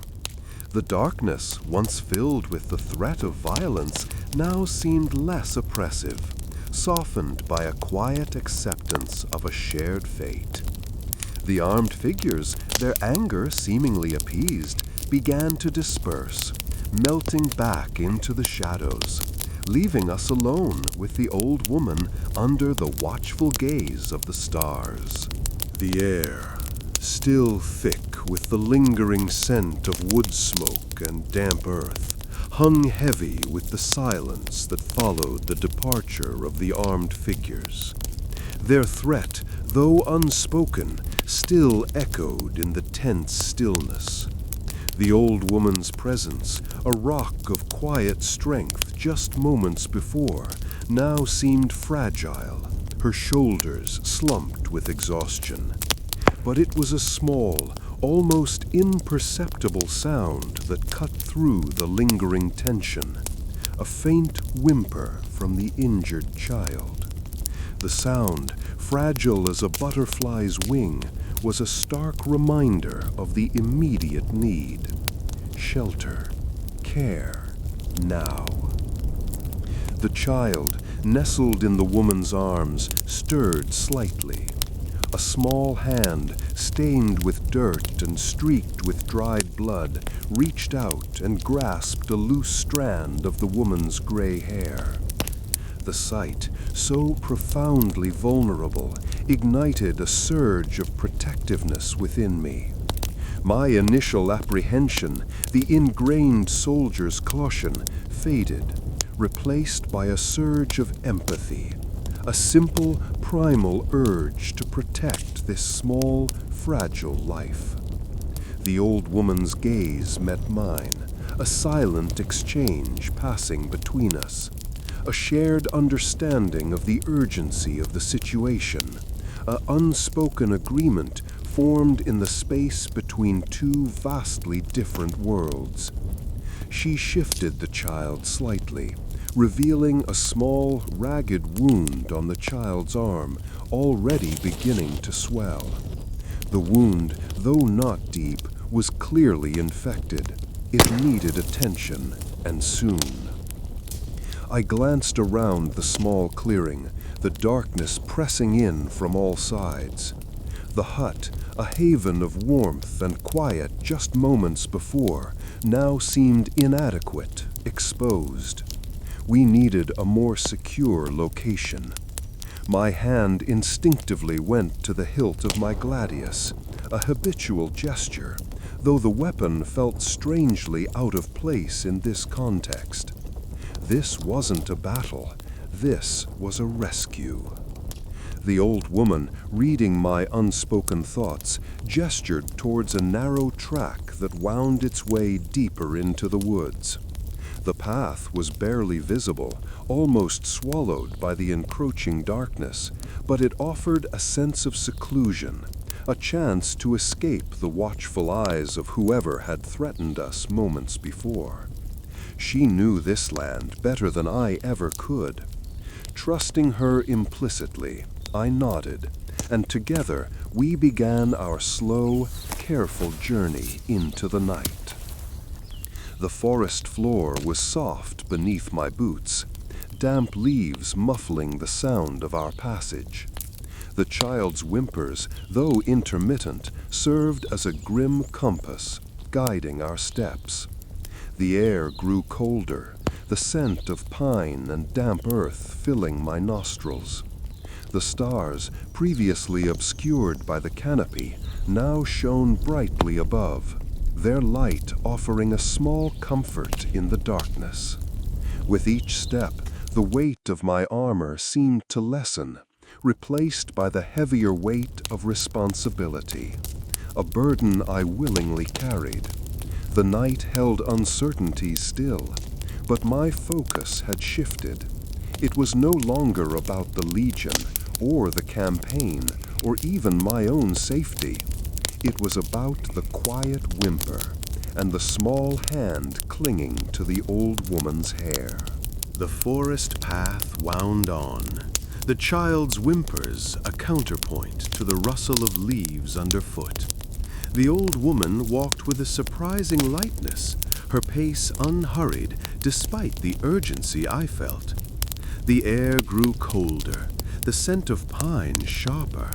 My own weariness pressed down on me, a familiar weight, but the child's small hand in mine, surprisingly strong, spurred me onward. We came to a clearing, a small cluster of huts huddled together like frightened animals. A fire flickered in one, casting long, dancing shadows. The old woman approached, speaking softly in a language I didn't understand, but the tone was welcoming, almost reverent. A figure emerged from the hut, a younger woman, her face etched with concern. She took the child from my arms, her touch gentle, skilled. The woman gestured towards the fire, offering me a bowl of steaming broth. It was different from the harsh rations of the camp, richer, warmer, infused with herbs I couldn't name. The taste was a revelation, a balm to my tired soul. Silence settled between us, punctuated only by the crackling fire and the child's soft sighs. I watched the younger woman carefully tend to the child's wounds, her movements practiced, confident. Later, as the fire died down, the old woman sat beside me. She didn't speak, but her presence was comforting, a silent understanding passing between us. I looked out at the star-studded sky, so different from the smoky confines of the camp. The stillness of the night was profound, broken only by the gentle breathing of the sleeping child. There was a peace here, a quiet acceptance of the world's harshness and beauty that was foreign to the disciplined routine of the Legion. The next morning, the sun rose, painting the sky in soft hues of orange and pink. The old woman presented me with a small leather-bound book, a collection of stories, she indicated, passed down through generations. It was a gift, a silent thank you, a testament to the unexpected connections forged in the heart of conflict. I left the village with a heavy heart, but also a sense of profound change. The weight of the day's march, the grim work of camp fortification, even the tense watch, all seemed to fade in the face of this unexpected kindness, this fragile connection in the heart of war. The rhythm of the Legion would continue, the campaign would go on, but I carried with me the memory of this night, a secret warmth against the coming cold.